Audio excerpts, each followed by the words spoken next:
It's good to see you again. We are back. The Ravens managed to go ahead and take Overwatch. Yeah. They did an amazing job there. It was a little bit shaky, but finally finding an angle to win, and now they got to reset again. Yep. Because Valorant's coming up, and this time we'll see who they send it. I'm not going to make any calls. Yep. Find out exactly who is available. Yeah, it was interesting. At the start of that match, should a forfeit have come out? Definitely not, because Blaze should not, have their heads down at all by the end of that. They played really well, and I think you guys saw that. Any of the viewers that were watching, you saw them struggle at the start, and then sort of rally towards the middle of that.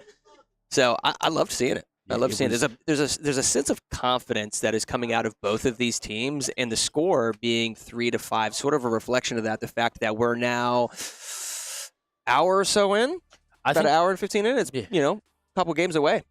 It's something that's really subtle this season, even compared to other seasons. Mm-hmm. I want to say, don't let last night's game fool anybody watching. This season has been incredibly close, and I think the standings kind of reflect that. Yeah. Not just in the records of these teams. Some teams haven't won a game yet. But if you go back and look at how these games have played out, so many of the games have been incredibly close. Yeah. So I think we'll go ahead and take a look at those standings, just so the people at home can get an idea of exactly what's going on here. Here we go. Now, we have two teams that are standing up shoulders above. And while the bots have 5 wins, and starting to solidify them as that third team, it is the Reapers and the X-Gods who have not lost a game just left. You know what's interesting? In an interview with Billy last night, I actually asked him if there was a particular team that they wanted to call out as sort of their arch nemesis, if you will, and he said that they were going to see the Reapers in the finals. Their scores, their records, basically are parallel to that. Yes, and this is the funny thing, just to even go back to how close this league is. Yeah. That team that gave the bots a loss was the Ravens. Oh, wow. Now, it was the bots without Billy, notably. Billy had something that day, specifically, important event. And so wasn't able to be here. So that's his team's only loss so far. But I do think that those teams at the top of the table are starting to set themselves apart through their consistent play. Yeah. Now we look at everybody else. And again, you're seeing 1-4, 0-3, 0-5. Every one of these teams, the 0-5 Cyclones, for example, played the 5-0 Reapers to their closest game yet of the season. Wow. In the last week. I love that. And so it's one of the idea of the table can look the table can look like it's really spread out, but the reality of this table is that really it is the teams that are able to clean up the small things, whether it's in-game or out-of-game, as y'all talked about last night, are the teams that are consistently finding those wins. And maybe some of those teams that are struggling are still learning how to come together as a team, learning how to deal with the small stuff. And there's incredible players on all of these teams, and I would definitely encourage any of you that are watching at home to just start taking note of some of your favorite players that are on these teams, because sometimes the difference between a 0-5 record and, say, a 3-1 record or a 4-0 record, something along those lines, can be the actual players that you're selecting and sort of this baseball lineup of players, if you will, as we go into each match, right? What players are you putting at the forefront to capitalize at the games that are being picked, right? Are you using too many of your top players and then you're losing games that maybe you wouldn't have had you not put all your tier 1, your tier 2, and your tier 3 players in, and then you're left with the rest of them maybe struggling in games that they're not too fond of? You're asking the question that I think a lot of GMs and a lot of teams are trying to figure out right now of what is that problem. But we've seen the conversation. We talked at the top of the day, I think, about the Blaze. And you asked me about a player, and I mentioned Hollywood. Yeah. Hollywood has been the best performing player on this team. Yeah. As he should. From last season, he was the only other player in conversation for MVP of last season's finals. Okay. Along with his former teammate, Ricky Rockham. And so it's one of those things of the expectation is there, but it was always like, who can step up to help him? Tier 2, starting to perform better. Shout out to Garto. And his team of rookies is finally starting to get out of that new phase. Yeah. Looks like we're jumping into ejected rivals. Now, for including myself, what is the premise of this game for those of us who don't know? Ejected Rivals is all of the chaotic, crazy. It is a racing game, but it takes it to a different level. Wow. In this game mode, which is less of about the racing and your ability to control your player here to hit think of the body and all the different symbols as a dartboard. They're worth various amounts of points, and you want to get as many points as possible. This is interesting. Yeah, so they're trying to run here. Boom, shoot off. We see Garto here looking for, and you have to know what each of these different symbols is, and he's looking for something, and I'm not sure exactly what he was trying to aim for. So they got a few points, and it looks like the round is finished, so this should go ahead. Genghis with 800 points ends up winning it for the Ravens. It looks like we cut into that a little bit quicker. We'll find out exactly what's going on. That game flew by. But normally, there's a wide variety. Instead of just thinking about it driving a car, there's a jetpack. There's the ability to rise up, to have like a little helicopter that raises you. And so almost like extreme sports, there are races, whether that's flying races or car races. There are grappling hooks. There are demolition derbies. It's this really varied racer as one of our featured games. Okay, I like that. Where you as a team can pick exactly what you want to do and what you hope to accomplish. There, I think the Blaze picked a mode to maybe catch the Ravens putting in some racers. Yeah. Because, like, I don't care how well you can drive. Yeah. If I can hit a dartboard better than you, hey, cool. And it worked, too, because that was 4-5. We made things a little bit closer, and now they're just a game away from tying this thing up. Now, we are getting ready to jump into the finals, correct? Yes. All right. So we talked about shooters earlier, and you said Hollywood might be the better of the Tier 1 players when it comes to shooters. Where are we thinking this? How do we think this is going to unfold? Because the finals is, I don't know, it's different in terms of the arena shooter aspect of it. Like playing verticality is super important. Mobility is nuts when it comes to jumping pads and grapple hooks, things of that sort. It's a very fun game. Can be overstimulating though to some because there's a lot going on. I still have to favor the Blaze here a little bit. Now, the Blaze themselves will tell you they're a shooting team. Yeah. Their record, if you start to look at the stats, does not really reflect that. The best, except for the finals. The finals is one game they've consistently showed up in and been exceptionally strong. And so I'm going to put my faith in Hollywood and the Blaze one more time. But again, this Ravens lineup, if you give them the room, if you give KIC, Flying Kittens, Genghis, even Koza, the rookie, stepped out last game and I believe had a similar record to KIC, their Tier 1, all the way down there in that Tier 6 position. If you give them the space and the ability to play here, I think they can easily take over the game and punish a team for some mistakes. I have to expect Milk Zolo's going in here, and then probably Gardo. Go ahead and leave the rookie napkin out again if a fighter pulls up. I think that's going to end up being their best option, and that is what they end up choosing to go with. Now, the Blaze are running 6-man for the first time. One of their rookies now notably is not starting today, and maybe realizing it's something that some of the shows have talked about for a little bit. If you are actually around the league on Wednesday nights at 6 p.m. PST, 9 p.m. EST, every Wednesday night, you can catch Logan Summit hosting Technical Timeout on our YouTube channel. Go ahead and head over there and find out all the ins and outs. Hear the players, hear the commissioner, hear him talk, and ask the hard questions. After this game, next Wednesday, he will be calling somebody and probably asking them whose fault was the loss that we had here today, and really dialing in. Sometimes we as commentators, I think we don't want to be like, hey, you messed up, but like kind of explain it. He's more like, nah, you messed up. There is no explanation. Whose fault is it? It's a lot of fun. Go ahead and check that out. But I really want to see this team because, again, Hollywood has everything he needs. He just needs his team to be able to help him, which is really hard with a bunch of. Yeah, and you know the other aspect of just getting into the UEL that I think a lot of the viewers are going to be interested in seeing change throughout the seasons, throughout the years, is the actual tier listing of specific players. We talked about La Bamba yesterday on the bots, correct?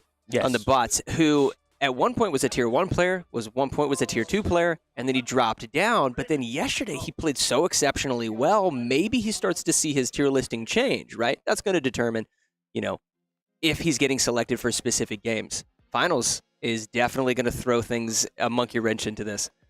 I didn't even think about it until you just mentioned that tier list move. In their last game, Napkin was the 3. Yeah. Now down at the 6 because of that position. You mentioned every single one of these games matters. And I know you gave a call out before to it, but for the people at home that are choosing your favorite player, it might be time for you to become your favorite player. Head on over to our website. You can also sign up for Season 10.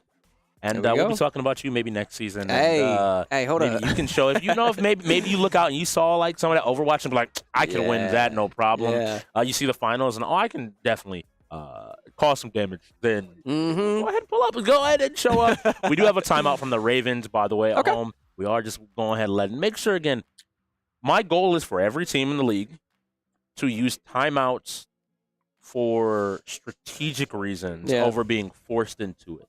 Yeah. So maybe you need a moment to talk about your strategy. Maybe your opponent's like, hey, because the Ravens had, I believe, control of this game, the Ravens would ultimately be able to say, like, hey, we want this map or mode. Yeah.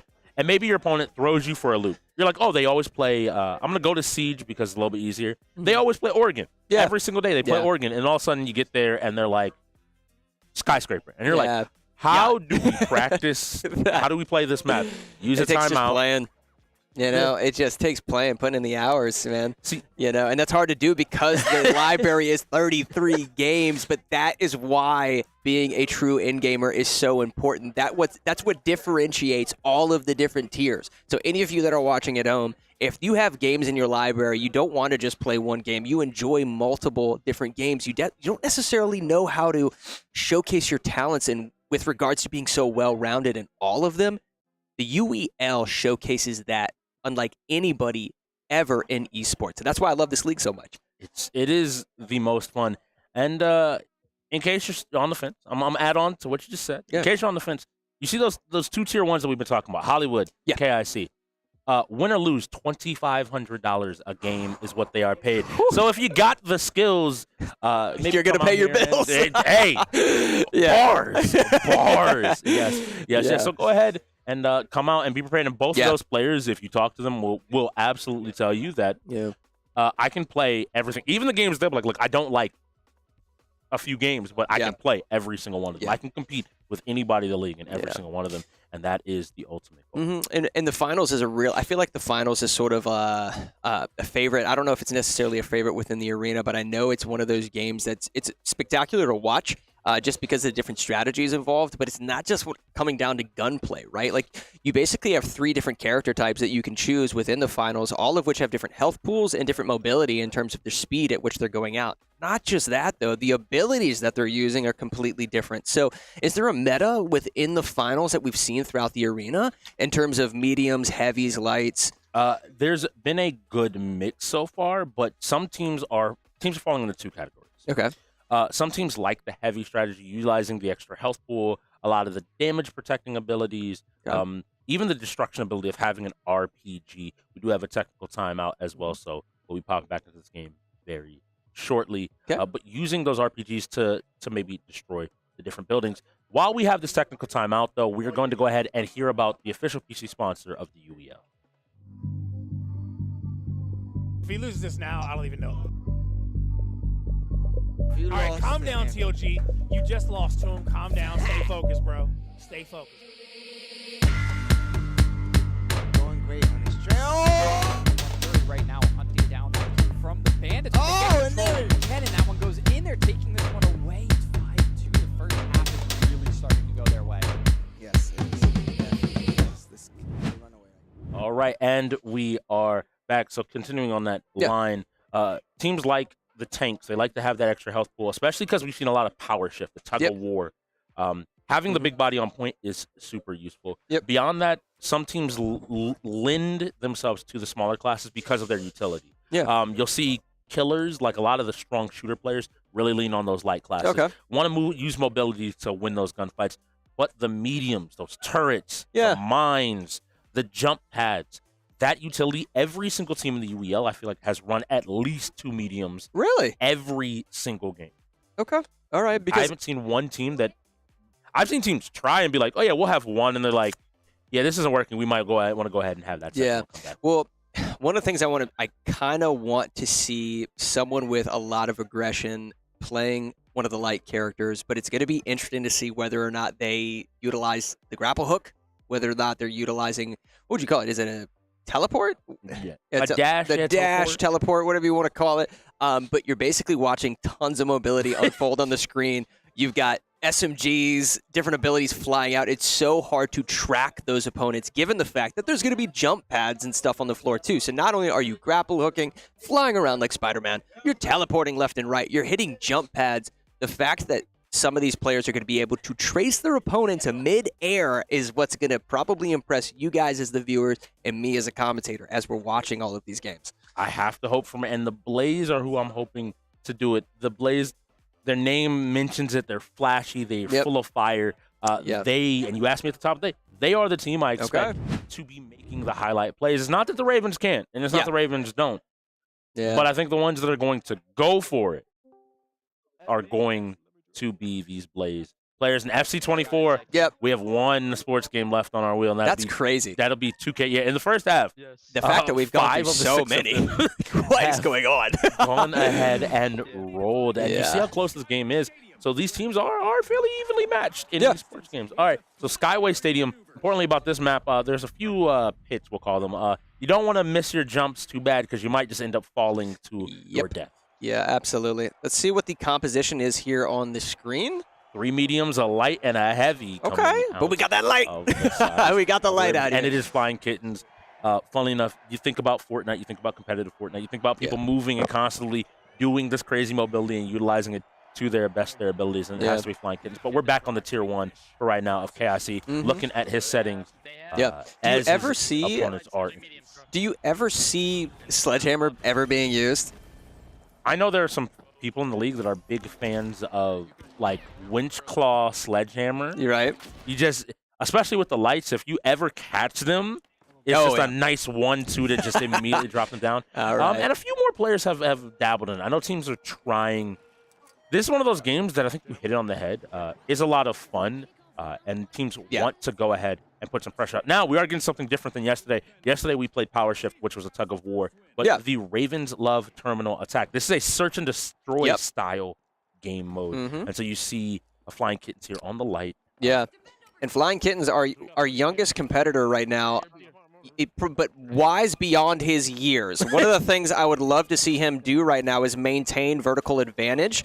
He needs to get these players off of the rooftop in order to be able to head peek the way he's doing right now. Literally, as I call it out. And we see Hollywood on his grayed out camera immediately look around like, what was that? What did I get hit by? He must have heard me. I love it. I love it. Wow. Woo, I loved the jump shots that he was performing right there, trying to make it that much more difficult to maintain that TTK, that's time to kill. Unfortunately, he got taken out. Let's see what happens here. In the meantime, you see that they're getting these kills. They managed to take some players down, but Milk Zolo, as well as Garto, managed to get the bomb down. But all that's left is Garto in this moment. He has to defend this bomb for his team. He's got to be listening constantly, making sure nobody's defusing it, and they're trying to find him. Ooh, jumps down, whiffs the first few shots, and I think as a result gets taken out. He's going to eat himself alive for that. That's very unfortunate. I always love finals as well, is because of what you mentioned about the tracking especially being important. Oh, God, yeah. You see players constantly adjusting their settings. Yeah. Because they're like, nope, couldn't track them. There was a problem there. That was horrible. And again, it looks like the mediums end up helping here. The mediums having a ton of turrets ends up being really beneficial for this game mode as well. Putting you in a position where you're just able to hold a position down and stop anybody from pushing it. One of the things I've noticed with regards to the finals is what you're talking about. Trying to track your opponent can be much more difficult depending on the composition of your opponent. So for those of you watching, heavies aren't just slower. They're much bigger hitboxes, or I should technically say hurt boxes within game development. So they have a much bigger hurt box, which makes it easier for you to just keep your reticle on them. So the fact that we're seeing players like we just saw Kittens, for instance, in that last match, with quick mobility, well, he's a small target, and he's jumping up and down, making it that much more difficult to hit. That's why it's so hard. And again, the shooters are always confident in their ability to hit their shots. They're not as worried. We see KIC and why the mediums are utilizing a game mode like this. Just the utility, mines, turrets. Oh, my goodness. Tons and tons of different ways just to inhibit your opponent from pushing forward and moving. But Gardo now holding on to this bomb, looking to play this medium class. It's like he's on a heavy. He's just playing the medium and looking to take a fight. Jump pad. The bounce pad. And again, just trying to get a different advantage. Yeah, just getting some intel, it looked like. Yeah. And again, you see them not committing yet. This is what the smarter teams are doing. They're looking for a pick. It's very similar actually to Valorant in the way that it's played. Of when you're playing this game mode, you have to find the path of least resistance at the end of the day. Oh, good phrase. Yeah. Yeah, absolutely. And I love the fact that when they got to this particular location, oh, wow, he got saved by the vent. Almost panicked.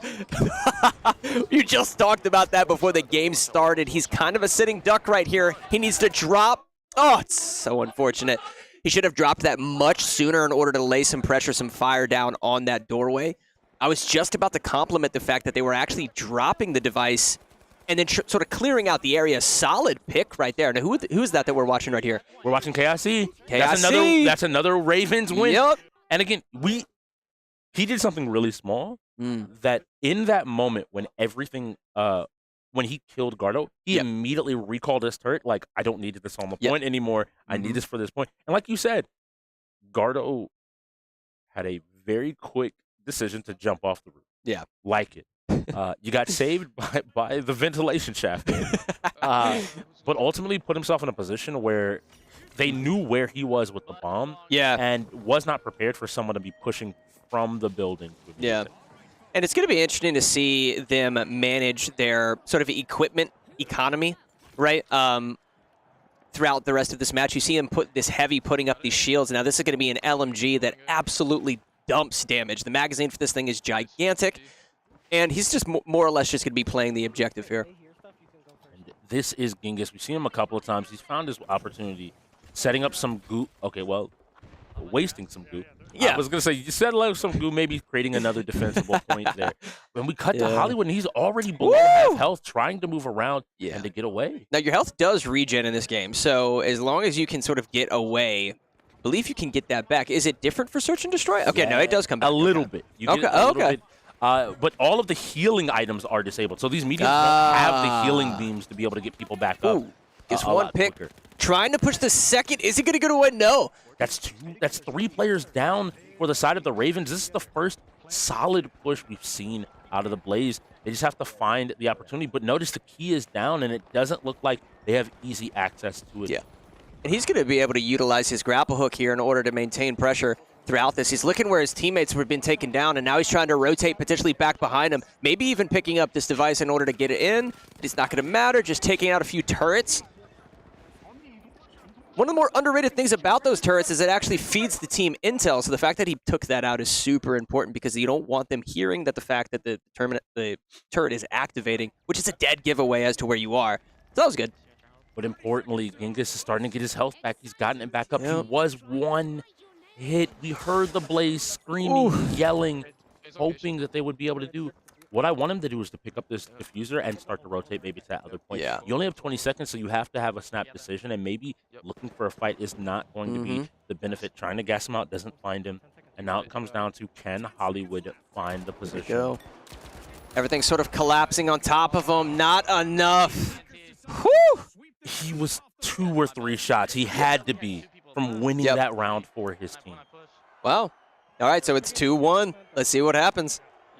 Jumping right back in. Same composition, 3 mediums, 1 light, heavy. Let's see. It's been working. I can't argue with it too much. So we're back on Genghis once again, going ahead and playing this heavy for his team. He's done his job every single round. Unfortunately, there wasn't able to close out the last one, so we have to see if maybe he's able to change that. See what happens as he pushes in here. They're looking again to set up a little bit of a defense, but you also need to be able to sort of collapse on the opposing objective. Now, for those of you watching, there's 2 objectives that you have to defend. You can't just run over to one of them. If your teammates make that call out that they are pushing one objective, you've got to be able to get over there. And what Strix talked about a second ago is if you lay down all of your utility on one objective, and then they push the other one, you've got to be able to try to at least pick up some of those things, kind of call back your turrets, if you will, and make your way back to that objective. Not really seeing anyone push here at the A, so they may be pushing B. And you notice the moment he saw a teammate's health bar, exactly what you called, start going down, he realized that his moment to move, realizes there was 1 body left, and here we go, Garto, we see him up again. He managed to get the key down the first time they played. He's going to have to find something to do now. It looks like he's passed that over to one of his teammates and instead trying to be this fragger that his team needs. Yeah, I love this. The only problem, okay, use this jump pad to get a little bit of roof control. They need to get roof control, but they're struggling at the moment. sort of trapped within this building. Now, this building is pretty much completely destructible, so he's got to be careful. Oh, no. And it looks like fish in the barrel situation. Yeah. The Ravens weren't looking to walk in that building at all. They just said, we'll keep blowing things up. Yeah. Weeping Jade there trying to rotate out. They went up to the roof and found a turret looking right at him, and Gardo had to be like, okay, well, maybe I don't get roof control here. But I think that goes back to understanding. So I like attacking points in this game that are in buildings. Mostly because if your opponent sets up the way that the Ravens, for example, have been, drop the floor. You don't have to run upstairs that's a to great get the point. point. Just bring the point to you. And now if they've used all of their utility on the third floor of a building, well, we're fighting on the first floor now. You either have to reposition or your entire setup has been defeated. I want to see that out of the Blaze because they keep challenging this point. But if you attack a one-floor building like that, you have to interact with it. You have to give your opponent the chance to once again play into your opponent's strength, which you never want to be doing in this or any of the shooters for that matter. Yeah, and if you're defending that particular point, you need to already have your turrets in that location and or around it. You need to be setting up jump pads like you see here in order to get the verticality, in order to get that vertical advantage and start sending down shots almost in like a head glitch position. Now, they almost have vertical control here, but someone is above them. That's exactly what we talked about. Drop the device and just get ready to start slinging shots left and right. Now, we are seeing a little bit.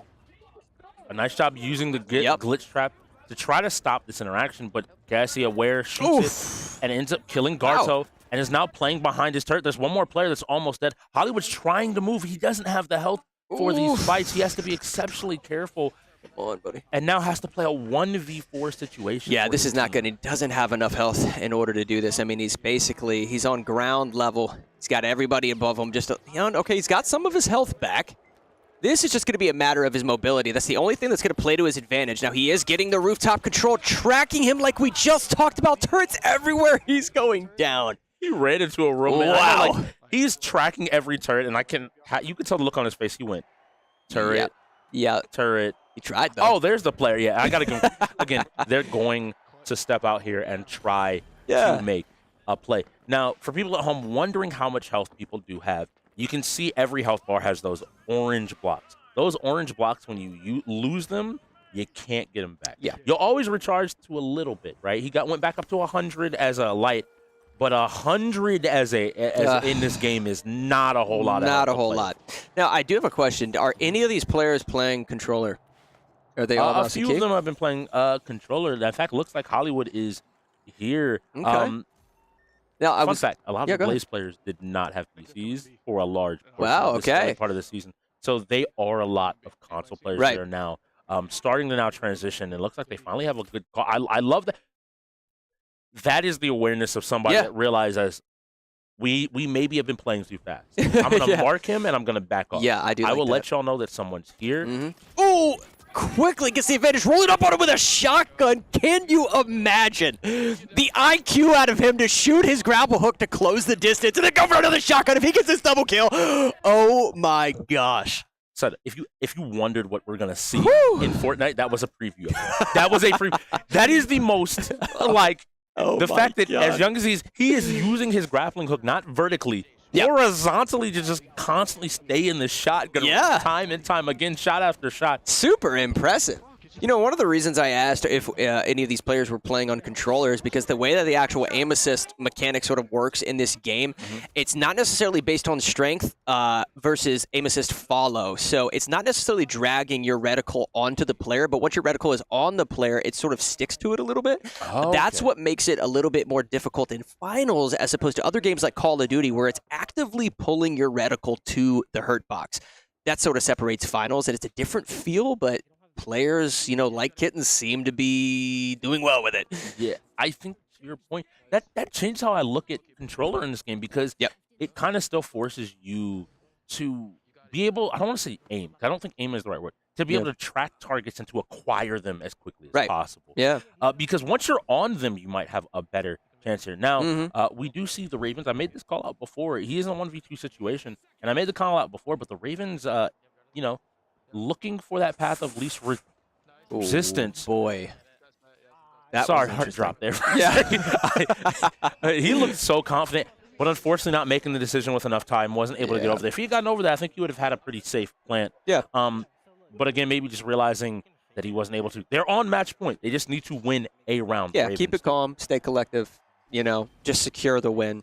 Nothing that was too good crazy. awareness of them to try that. Yeah. In that moment, be like, whoa, wait, why am I going to take a 1v2 fight? Why? Yeah. No, Yeah, we're going to pick this up and we're. Absolutely. You also got to think about time management, man. Do you want to keep running time off the clock? Maybe just jump off the map, get the rounds rolling, right? We've seen that in some of the other games, just kind of getting a game over with, maybe not using that forfeit, that you do have. Let's see what happens here. Yes, and being aware. So you see them moving here. Good job. Nobody falling off the map to start off the round. I always keep that out just in case. And we're back on this tier 1 KIC for the Ravens as he is pushing forward, looking for a play. And I love how they're bringing equipment from their spawn point. It ends up being the small thing. Yeah. Again, that tells me who is playing these games. How much time are you spending on finals? And some great shots there. Wow. Just incredible to get tracing. some damage out now. Not a controller player. Definitely a keyboard and mouse player, having known him. But again, confident in his aim, is always willing to. He wants to take that fight. And again, I love to see it. In that moment. They went ahead and took a play, but they're not committing. Now the Blaze are aware of this. Yeah. We hear the comms, you and I do, of them talking about, hey, there's a possible rotation coming out here. But just being aware enough to not just force the play, which I wish we had seen out of Blaze. Yeah. Now, this is a potential opportunity that you discussed earlier, maybe blowing the floor out from this objective in order to plant. They're electing to just try to get to the rooftop. And it looks like they found the kills to maybe be able to do this. Yeah. Hollywood being available, but unfortunately pops out immediately, takes a shot. Yeah, it's going to be 1v5. Don't know how this is going to go. Oh, that's tough, but solid tracing up close. That was great. But he has 4 more. There's a turret. He's jumping around looking for these kills while still trying to stay move. mobile. Oh, that's good hit. Whew. Wow. Ooh. Oh. I put a lot of faith there in the Blaze, but I think you mentioned it from coming all the way back. You mentioned it for Overwatch and for the shooters, but some of that team synergy we saw in NHL. And right now, I think the edge is that team synergy out of the Ravens. Those couple of games they've won to create this lead come directly from them playing together. And now they're going to have to jump into FC. And unfortunately for the Blaze, Gardo's one of the best FC players in the game, in the league, and not available to play the game. Yeah, that's very true. With regards to that last match, I think my favorite moment from that match was watching Kittens with his shotgun. I want to see him play more shooters because he has a knack for them, and I can already tell. When you see an IQ play like that, I'm talking big brain, when you see something, it just makes you excited to see how these players evolve throughout not just the categories, but your favorite genres at home. I love the fact that we're going to be able to watch him on Rainbow Six and on Halo and on Fortnite, any of the other shooters that we have in here. I'm also curious to see if that's going to correlate to his performance in fighting games.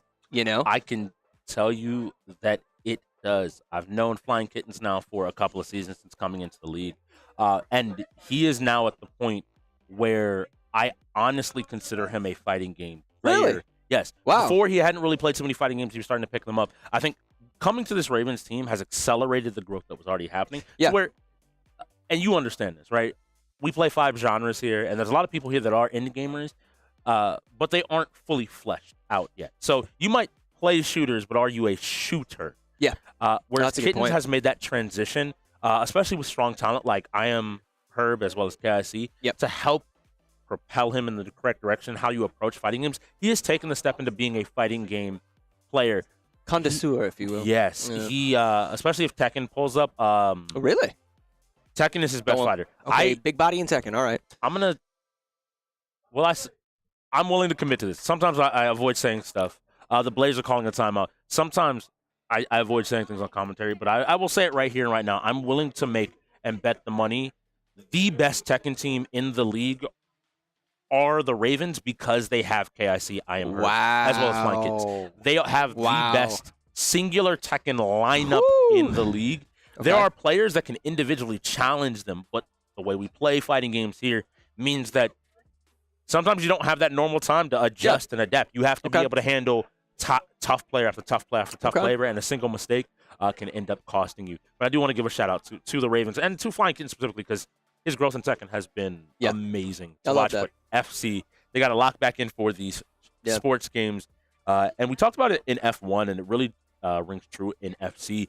But the passing is going to be the key here. We're seeing two rookies go in for the side. No, excuse me. Whoa, I was still looking. That's my fault. You can see those in-game green. That was still from the finals. We'll see those get cleared away when the lineups came out. Caught me off guard for a second. I was like, they're sending in the two rookies. Well, I wouldn't have expected that as their immediate set of play. But you never know with these two teams. You never know. Yeah.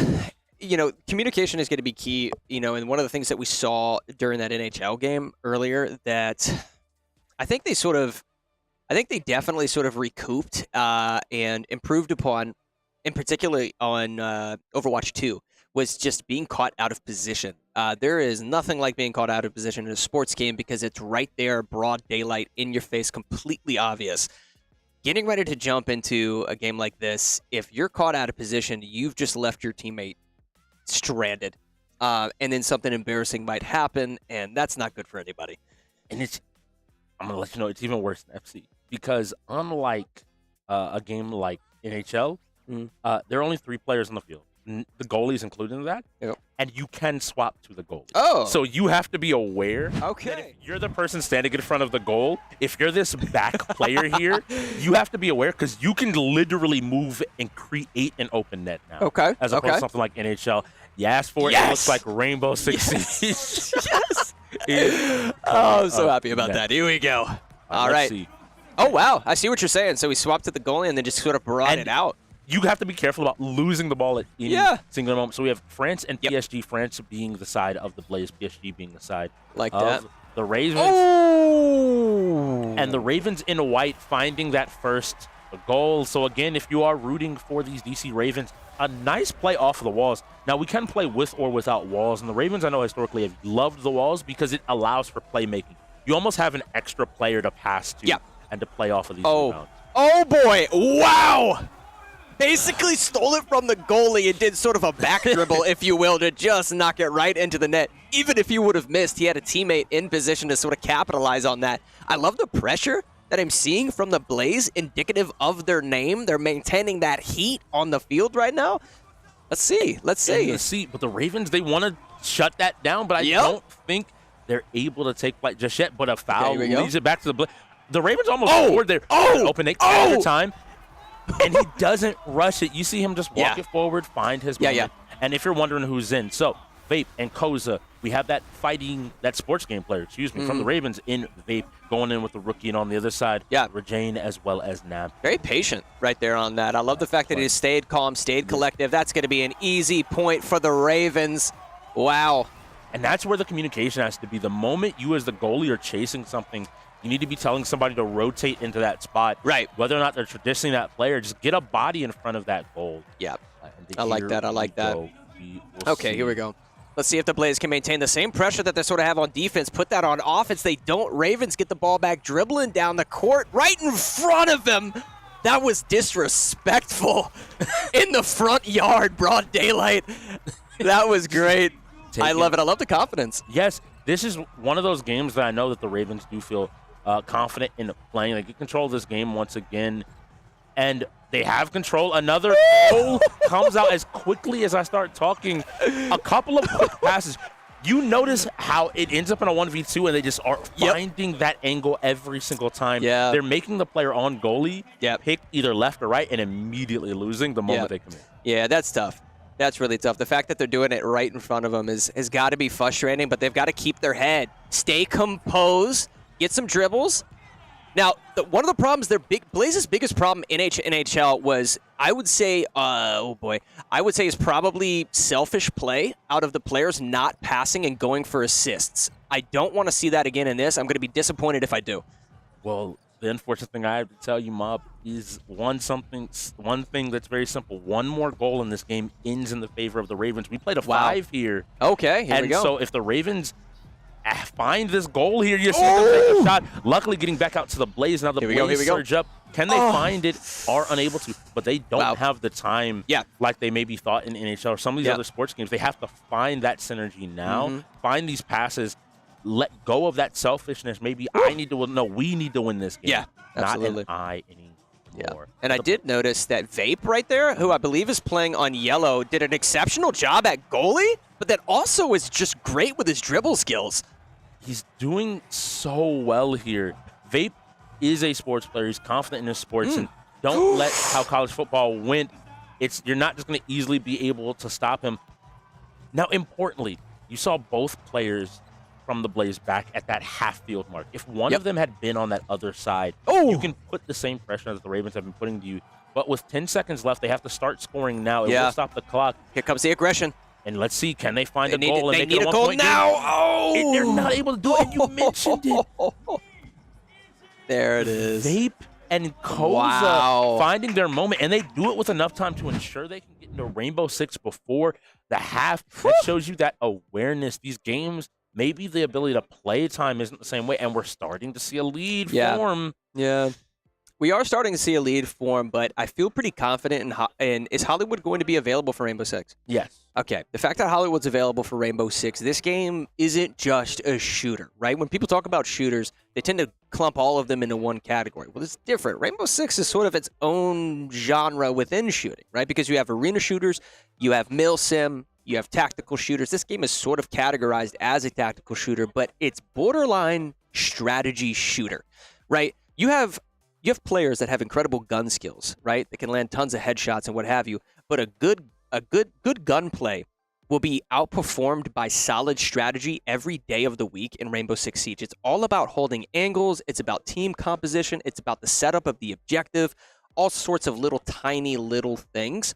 I think Hollywood is going to excel in this next match because I've been seeing him be almost analytical with his gameplay throughout all of today. He's a champion for a reason. I think you hit it on the head. Funnily enough, you hit on the head why I like the shooters I like here on the wheel. Yeah. Siege, Valorant, the games that don't just always they let you kind of approach the game and create situations or create the advantage for yourself. Yeah. And in some games, you just have to have the aim at the end of the day. You have to be able to hit even something like Fortnite. If you're able to utilize building in this game, if you're able to utilize the different operators with their different weapons, their different loadouts, their different abilities, you can take a shooter like we saw where Kittens is pushing exceptionally fast. Well, in a game like Siege, is he checking for things like frost maps, these different traps around to slow him down or to possibly catch him for playing too fast? The Ravens burning another timeout. That's interesting. Now, this is fine. After half, you go down to 2 timeouts. Okay. Regardless of what you do, the Blaze have one. So the rule of thumb is use them or lose them in the last 10 minutes before half. Yep. If you just want a second to take a breather, use your time out. You definitely need it going into Rainbow Six Siege. If this was Fortnite, right, where it's 5v5, lots of building, basically get vert advantage, right? Send those shots, land your shots. That's a little bit more simplistic as opposed to the strategy that's involved with Rainbow Six. I see what I noticed yesterday and then also moving into today, sort of a pattern, if you will, that's sort of unfolding within the UEL, is Rainbow Six is so strategy-based. A timeout is always a solid choice right before this game starts. It's something as small as I'll give away a little bit of sauce. You should have depictions of every floor on every map, every bomb site. You should, even if you take these 4 minutes to talk about this is where we want to go, this is how we're going to defend it, this is the composition we are going to play on the map. That is a well-spent timeout because the Ravens, when they played the Paladins, and this is from talking with them, they went, they played Lair last time. Yeah. Maybe we should look at Lair. Please don't. Please don't. Not a fan of Lair? I hate Lair. I understand. That's funny. That's so funny. But the idea is that you should be paying attention because in this game, we talked about setup way at the beginning of the game, but the setup team gets their first pick of 3 choices. And I'll let you kind of mull over these. Map, mode, or attack or defend. Now, we play 3 rounds, so if you pick defend or attack first, that's what you will be doing in the overtime round. Okay. So immediately, where does your mind go to if those are your 3 options? In terms of map, Well, you can pick whether you want to choose your map. Oh, boy. And I can tell you this is a Ravens pick. Oh, boy. I can tell you this is a Ravens pick. I can tell you this is a Ravens This pick. is what you're seeing on your screen is a tragedy unfolding. We're going to airplane right now. Oh, boy. All right. So, mode-wise, we're just running regular bomb, correct? Yeah, it's so presidential plane. Here we go. There's a handful of teams that will play that. They are willing to do the crazy. Everybody, UEL is a very cool place, in that the UEL is very much open to. Look, we'll just both agree to bomb. We're not gonna go ahead. There's some teams that are like, I'm agreeing to nothing. We will play hostage. We will play secure the area. Do you know how to deal with that? The chaos. Yeah. But these two teams, I have to believe they're picking bomb. Okay. But yeah, the Ravens pick.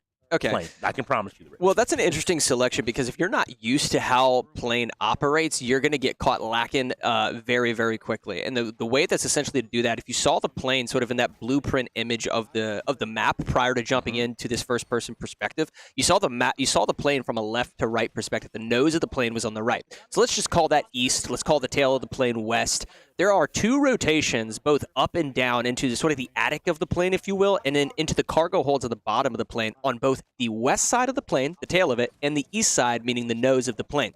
So you can rotate up and behind your opponents as they're sort of collapsing onto the objective in two different ways. Who's going to be roaming here on defense? I don't know.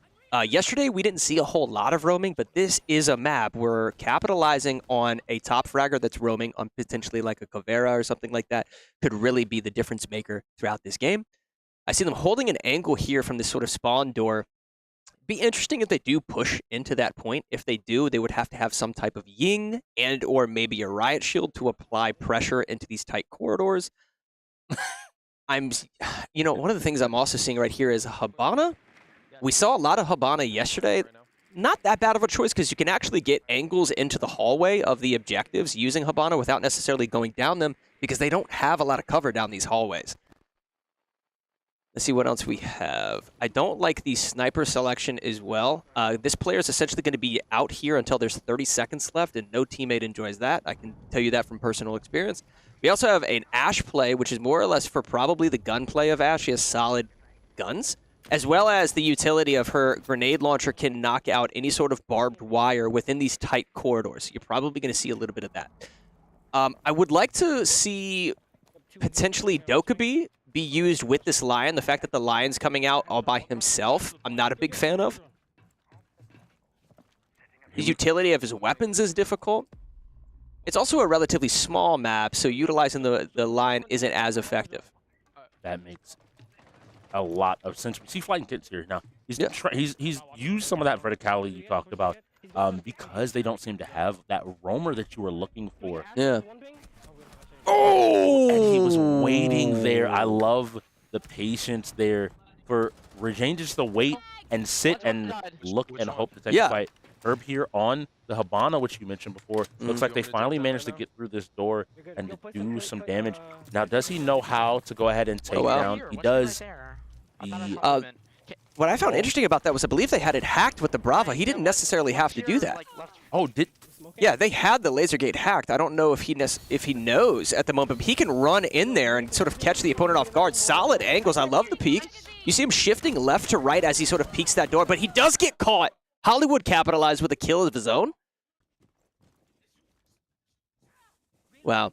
And now Hollywood's sort of trapped within this room because those laser gates have been hacked by the Brava. I like that selection. I do hope that they stick onto that. But now he has to hold hard angles because he has his 6 o'clock vulnerable, and he also has his 12 o'clock. Now they are planting.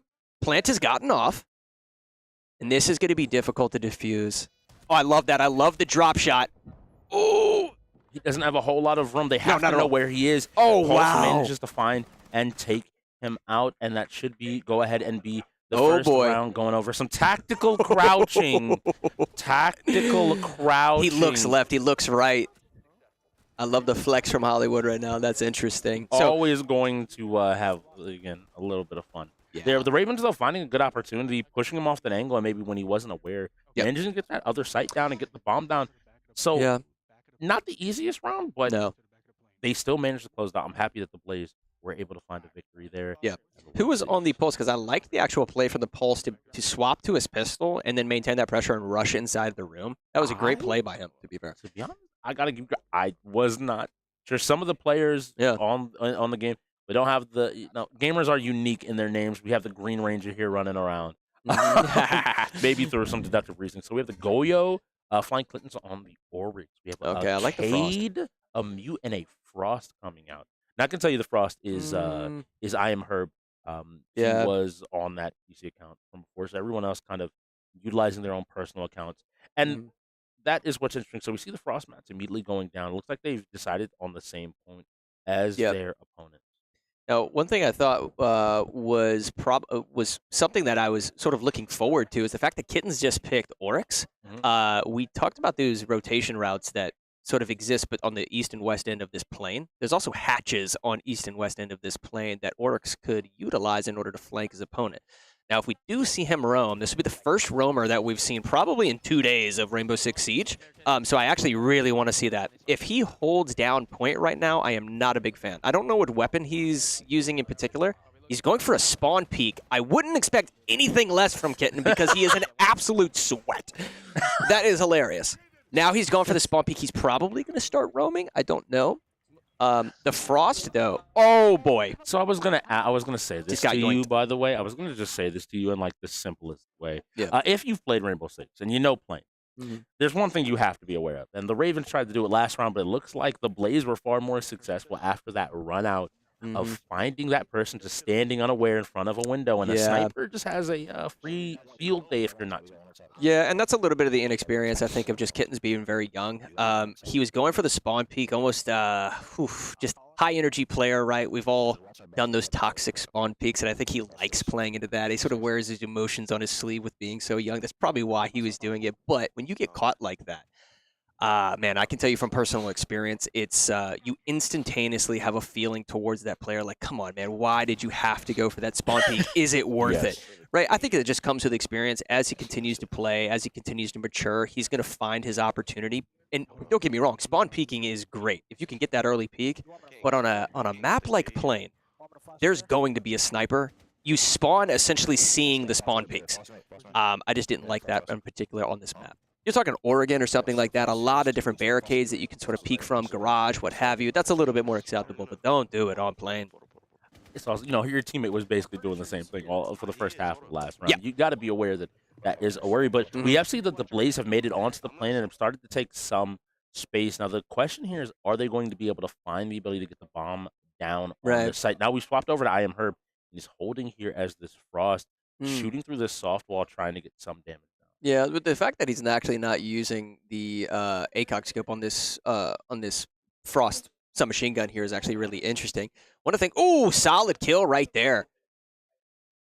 Wow, that's really good vector play. And a lot of people like the vector because of the actual recoil pattern, shoots right up the chest into the head. It has such a high fire rate that there's a high chance of one of those bullets hitting in a headshot, just like you saw right there. Oh my God, the re-peek on that angle is quite disgusting. Wow! There it goes again. You mentioned map when we were talking about those RPS choices, and I mentioned that the Ravens picked Plane for a reason. Yeah, you're right. It's now going to third round. They just won that defensive round, and that didn't. The Ravens managed to get the bomb down. Now we had this in Overwatch. I'm not calling the game right now. All right, first time I called it, and they almost proved me wrong. So here, I got to see if the Rainbow. Hey, you asked me about Kittens. I'm stopping because if you notice who Kittens is selecting right now, they're in the middle of your screen. Oh, my gosh. Damos. He is playing into the exact thing that you're talking about. If you give a player an opportunity like Kittens to say, hey, 1v1 me, he will take it. 1v1 I don't know if this is the best map for it, but if he's roaming, I think, or if he's, since his team is attacking, if he can find that roamer, if they can get these scans off early enough, if he can find that roamer and kind of put pressure on them, then he can create a 4v5 situation. Well, here's the problem with his pick, though, actually, is the fact that they're playing plane number one. Roamers aren't difficult to actually counteract because it's such narrow corridors. You can basically just put a Claymore behind you. any type of anti-roam trap really behind you, and you're going to be notified as soon as that player is coming at you. But the biggest thing to take away is Blaze isn't playing roamers. So the fact that he just chose an anti-roam when they're not playing roamers is interesting. But he may just enjoy the gunplay of Daemons, right? So it may just be one of those things. Sometimes people pick operators just based off of the gun utility and recoil patterns and things like that, right? I have to believe it. We have to see how it's going to be utilized. They did get some scans out, so we should be able to call out a few players if he is sticking with the game now. Yeah. He could be making a few changes, trying to open up some holes here and get an angle on the door. Yeah, I like those peak angles. What I'd like to probably see here is have somebody play down in cargo. Now, they are playing a Nomad. The Nomad in particular is probably for anti-roam, but the fact that the Nomad is playing here would probably suggest that either she's going to use the Nomad charges to take out the laser gates, but they're trying to also... Now, he doesn't know that he can't actually disable those with the Twitch. They have to be hacked. But he is able to get that out. Yeah. He can take out this bulletproof camera once he gets another notch in his belt there on Twitch. Okay, I see trying the same thing. Yeah, a lot of people don't know that about a Rooney, funnily enough. Yeah. No, that's interesting. I think the first time you run into a Rooney, I've done the same thing. I feel like I haven't. Yeah, you try to shoot it like every other thing, and you're like, nah. Yeah. You disable it. You don't. Yeah. Well, so like the fact that Nomad's pushing through this front door, she could probably do if she has the right angle, she could shoot a Nomad into the office on their left. Once that happens, if it's close enough to the player, they're going to try to shoot the Nomad before it activates because there's a slight delay. You can use the Nomad as an aggressive push. They go in here, but the problem is the angles that we saw being created at the start of the round. So now, we did see the demos, and now I have to bring out the criticism. At the very least, start marking. It doesn't matter if you're outside this plane. Right. And you're showing where you are, find out where somebody is in that proximity to you. Because he stepped on that corner now. We knew Hollywood was watching it. Yeah. What I just saw that was really interesting, they have a fuse that just blew out the hatch. The fuse should have technically used a fuse charge on the hatch itself in order to clear out the barbed wire. Solid defense just playing at the door right now. See, that Nomad charge that she shot in there, it's not going to be enough. But I love the angles that was coming out of the Aruni at the start. That's why they can't get through this. How to counter this, if any of you watching are curious, you counter this with a smoke grenade. If they would have chosen an operator that has a smoke grenade, you could have thrown a smoke grenade on the left here at the office. You could have thrown a smoke grenade on the right. It's going to cause chaos within that team. The fuse could have been dropping grenades in through the hatch, clearing out the barbed wire, giving you more mobility. And now they're just basically, it's all gunplay at this point. They've got a peek. They've got a strafe. He's peeking. They basically have to play Peeker's advantage right now, just trying to pre-fire corners. He gets two, but unfortunately gets take out. This is getting interesting. It's a 1v2. Now it's a 1v1. Okay, here we go. I think we're watching Genghis here going up against the player. They have to see. They have to worry. He got the bomb down last time. He should be able to get this plant off. Does he know where this other player is? If he can get this bomb down, then his opponent is going to have to move towards him. Oh, wow, he is going for the plant. If he secures the plant, so it's late. Oh, wow. There it is. There it is. So I think there was a call about he's coming way before he started moving. Because I was like, you have 10 seconds to plant that. Why haven't we gotten that plant down? Well, he needed to plant it early because he had the gun advantage. I mean, you're talking about the MP7 over what I believe was the marksman rifle. He wasn't using the FAMAS. I think he was using the marksman rifle there. You're talking about a semi-automatic rifle against the MP7 in what is really close quarters gunplay. So he had the advantage. He should have got that plant off way earlier. Well, we'll have to see if the Blaze are able to bring it back in line with 5 points down by 2 to the Ravens. They have a second half to make this into a game and to maybe find their second one. Please join us after the half to find out exactly what happens on this Friday night game. The person that just arrived was the GOAT, the MVP last season. Cat came straight off of a plane from China and walked straight up in here and he's ready to play. I don't understand how he's about to do it, but hey.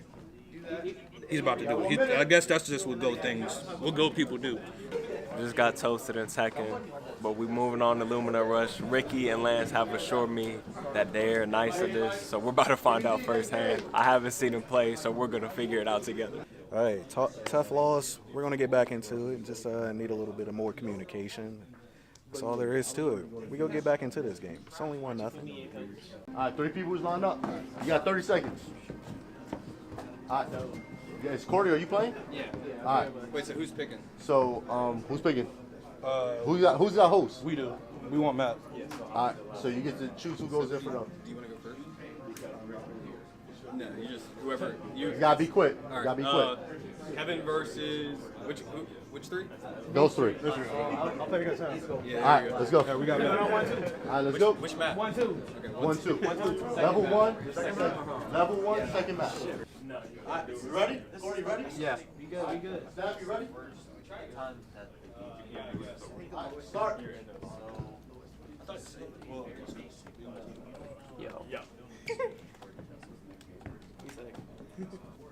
All right, Reaper's finished. What's the time? 35:50. 12. Hey, yo. I got at least about time. I got to play 3. Oh, yeah.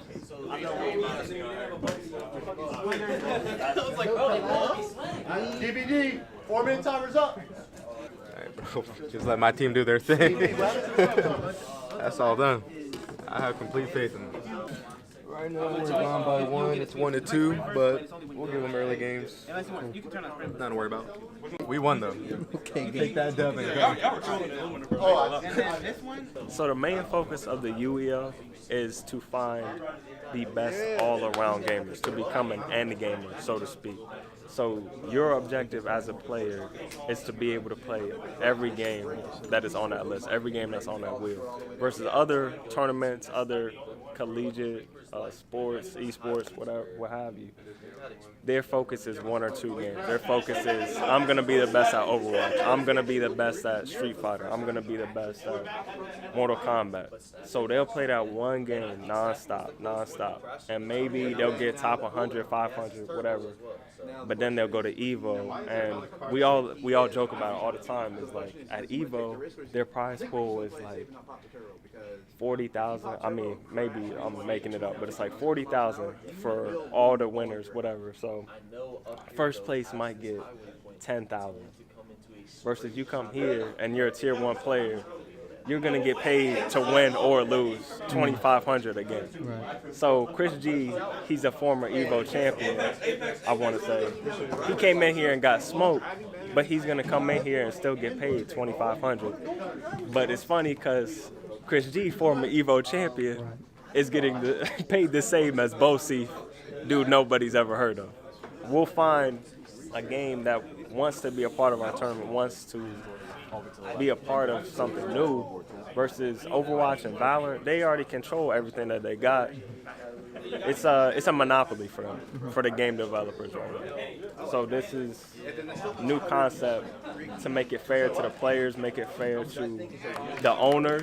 Like you look at a lot of these esports teams now, like Ghost Gaming just joined with us. It's failing in these other leagues because the game controls the leagues. The game controls the events. The game controls the money, essentially. The game controls everything. Versus here, the league controls the league. Exactly. 100%. How did DVD go?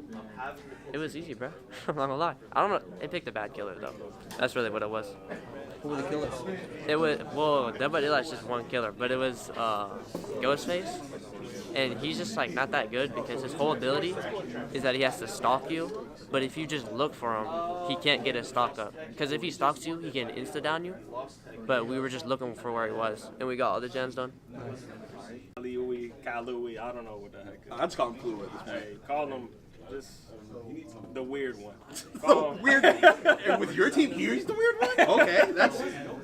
Nah, I feel great about it. I mean, I can't wait to play with Midnight, especially. But just, I really love this team that we got going into this season. I'm super confident. I'm not going to say undefeated, but I will say champions, for sure. All right, calling for the 4P. And then the last question I got for you, what game with this composition are you looking forward to? What games are you like, we got to play this today? Give me 3. I thought we were going to win Rainbow. I was proven wrong.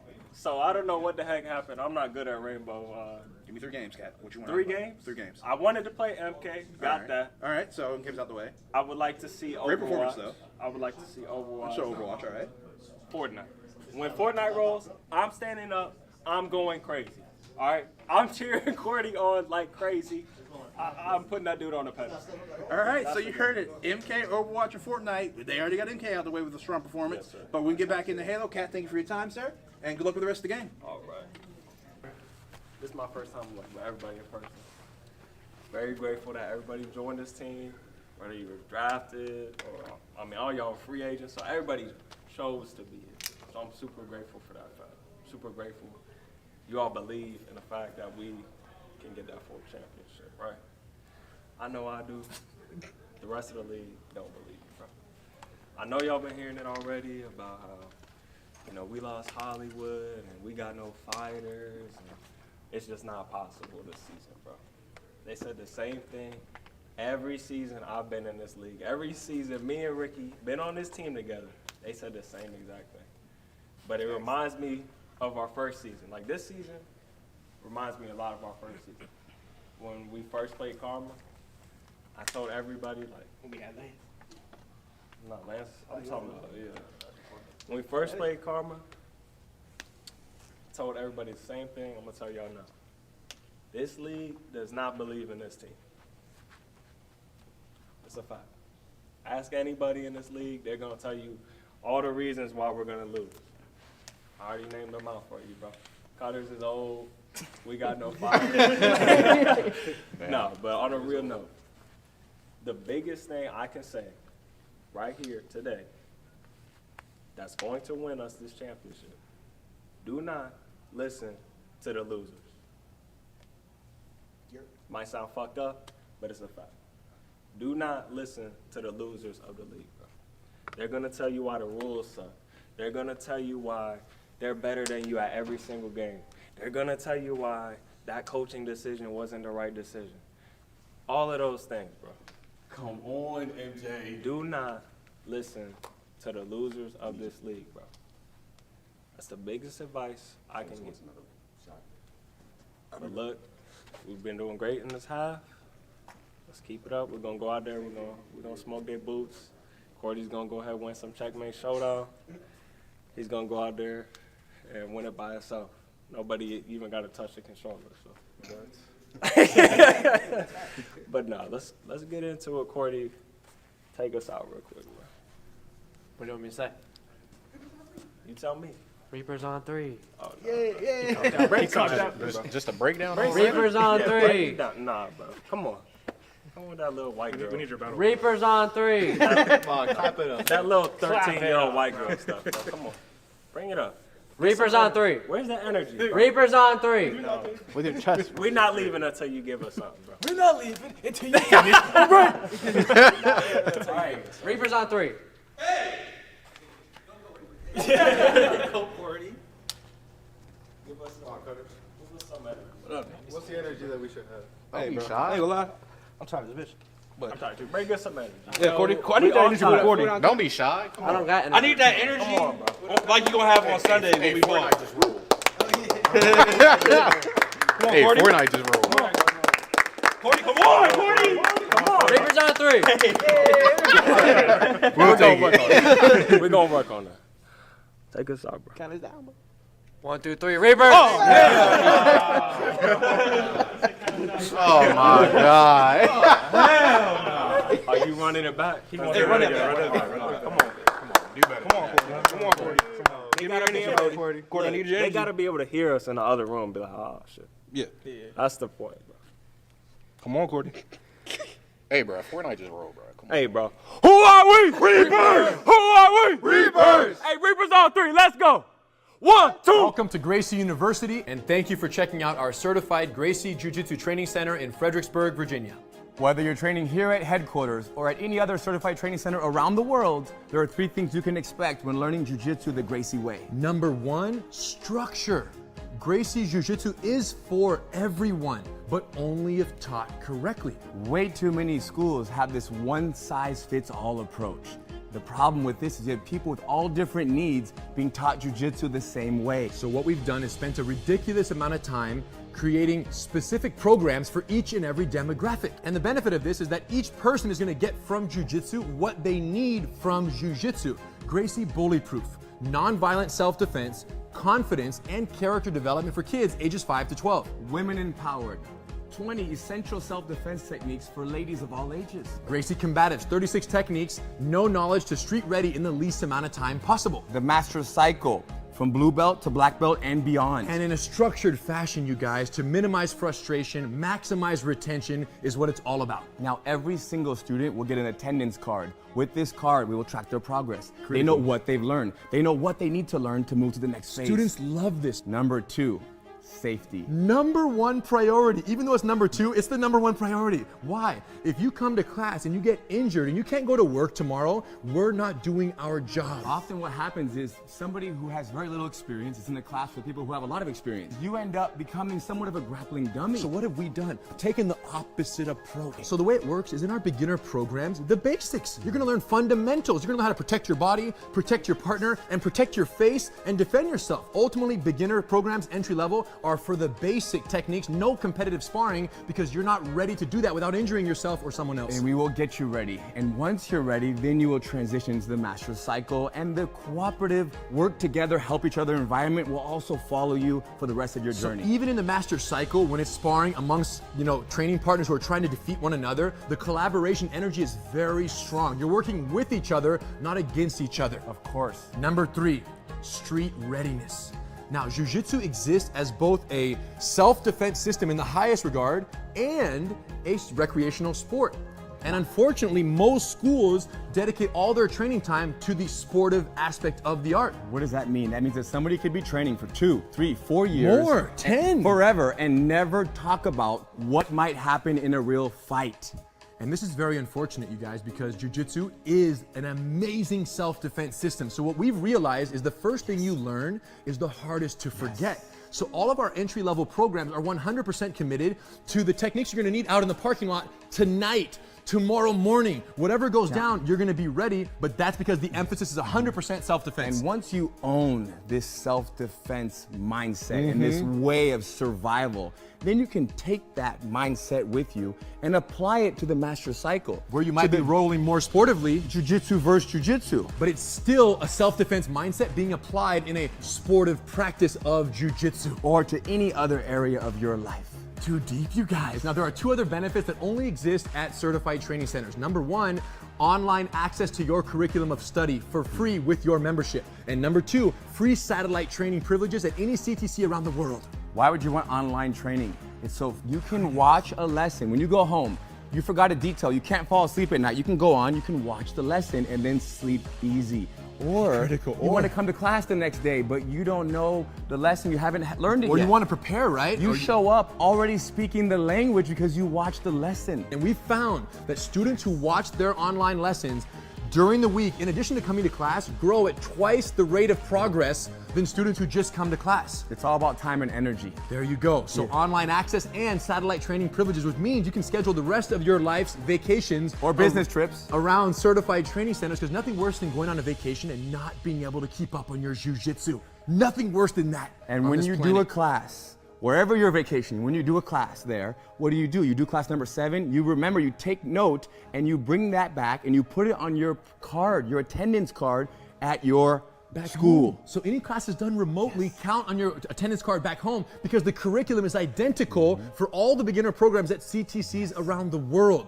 The bottom line is this. You guys need to go to a CTC, tell them we sent you. They're gonna do 10-day free trial.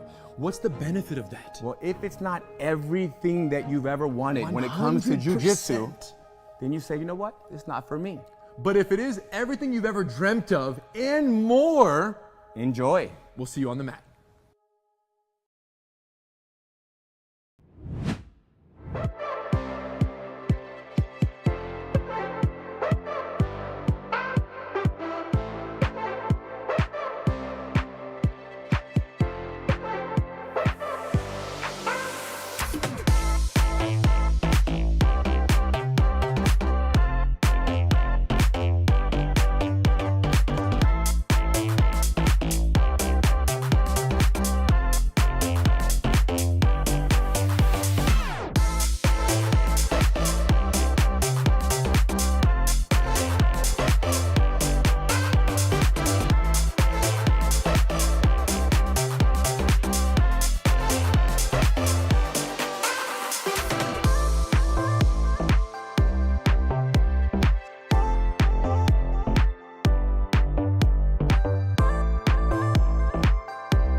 All right, welcome back, everybody, from the half. I am Speedy, and I am joined here, of course, by Strix. The Blaze and the Ravens, we are 5-7. It's a close one. We've had a lot of close games in the last 2 weeks, and this one is just shaping up, showing us how much that this standings is closing. There are so many teams coming up from the bottom and closing the gap with the top teams. The Ravens, I think, want to pull away in this second half and show that they've still got it. But how did that first half go, Strix? First half was amazing. Shout out to Mobster Matt. Great job. Fun commentating guy. I know you got to commentate with him last night, but the first half in general has been exceptionally close. A lot of sports game rolled, which, you know, I think both teams wanted, but they've gone about how we expect, neither team getting a huge edge out here. And next up is going to be Skullgirls, only our second fighter of the day. Yeah, and I think the Ravens are pretty happy to see that. They've got KIC going in here with Genghis, and it's going to be Hollywood going in with Napkin here on this one. Yeah, I still want to see some more out of Napkin. He came in pretty excited today to play, and he wanted to play some of these fighters. I know he called out Street Fighter, so hopefully get that as well. But I want to go ahead and see him perform a good bit here. But again, any fighter where KIC is involved, you know, it's difficult call, you know. He already showed us once. I mean, now he's going in again, and we're also spinning these lower lineup fulfilling fighters so far as well. We don't have those 5v5 fighters that we've got so many of. I mean, we have Tekken, we have Street Fighter. There's a lot of opportunities to get some of these larger fighters in here, but we've got our 1v1 and our 2v2 so far. Get nice and personal. Yeah, it's really interesting. Most of our big games have been those shooters rolling. I know you weren't able to cast some of the shooters. You know, I know you love them. Any of the ones that stuck out to you from that first half that maybe defined, you think that gave you, if we expand all the games, gave you some insight into what's all happening? Yeah, I think the finals was a lot more one-sided than I expected to see. The finals usually goes back and forth quite a bit more. And then Valorant being forfeit was very unfortunate too, but we know that the Blaze are working on their PC abilities, PC exclusive ones, controller unavailable, so hopefully they're able to pick that up in short time. Now I'm looking here at the cameras. Based on the cameras, I can tell you that on the right side of that screen actually should be KIC on the Annie. Hollywood, don't tell me we play the same team, Hollywood. Well, don't tell me we play the same team, Hollywood. Or is that Napkin? Oh yeah, okay, Napkin and I have talked about. Okay, so this makes a little bit more sense to me. Napkin does play a very similar team to me, utilizing he utilizes shots at the DP. So both these players are coming in. So the big things here, Annie has a lot of initial damage, but more than any of that, we do have, it looks like, a achievement that we unlocked there on the center of our screen. Now getting it back into it, you can see the benefit of running one character, the extra damage if you're able to get a touch here. And now comes the hard part of the game. I don't think I've ever played KIC in this game, so I don't know how well. He has a few friends that play as well. He does know the Parasol matchup. But you can see all he's looking to do is get these hits with these big normals and to start to put Napkin under pressure. And unfortunately, Napkin's playing two characters, so he's going to basically have to fight 1v2 with his opponent doing a ton more damage. Does he hit the combo? Boom. Ends up using it for a reset. I like the opportunity there. Looks for the hit grab, doesn't end up finding it, and now is going to go ahead and look for it once again. Nice job. He gets the tap. The tier, unfortunately, messing up the combo, but creating another reset opportunity. He doesn't connect the combo perfectly, but these resets are working to his benefits, and he's finding hit after hit to be able to kill off KIC. KIC just spinning the super here, trying to get some pressure, and now putting him in a lot of block stun. We're going to have to see another opportunity. Ooh. Doesn't end up canceling out of that, so you can jump out. And Napkin finding his opportunity and taking KIC down. That is KIC falling against the pressure of Napkin. Napkin, the Eliza wasn't able to get much started, but Parasol is a top character for a reason. I really love those heads-up plays from KIC there.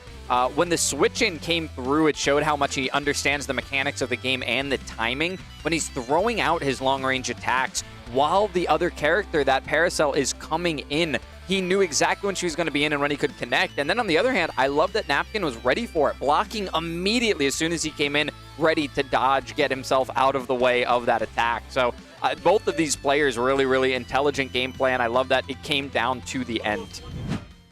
So I didn't want to spoil a little bit of the secret there. Yeah. With KIC down, I had to expect that the Ravens were going to go ahead and forfeit.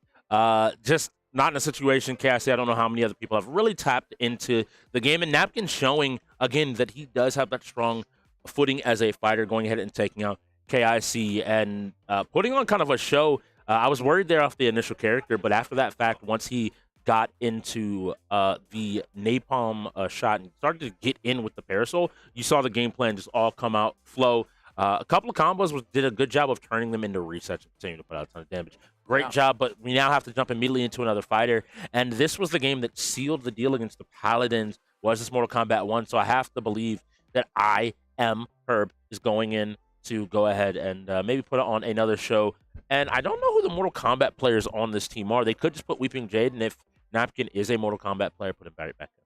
Yeah, you've already seen him impress so far in fighters for the team, and I don't think the Blaze have specialized in that category. We talk about shooters and fighters being the two big categories that the crossover isn't really there with most players. So you either have a team that's built on shooting being the number one category or fighters being the number one category. The Blaze, I like that they diversified. They brought in Napkin and figured he would be a strong piece. He wasn't there at the very, very beginning of the season, but when they realized that they need that piece to be able to compete in a different category, they brought in Napkin, and now he's doing a really great job.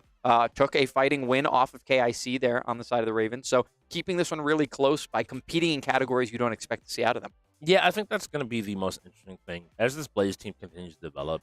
And I'm going to preach this until the day that I am no longer a commentator and able to speak in this league. You cannot have one fighting game player in this league.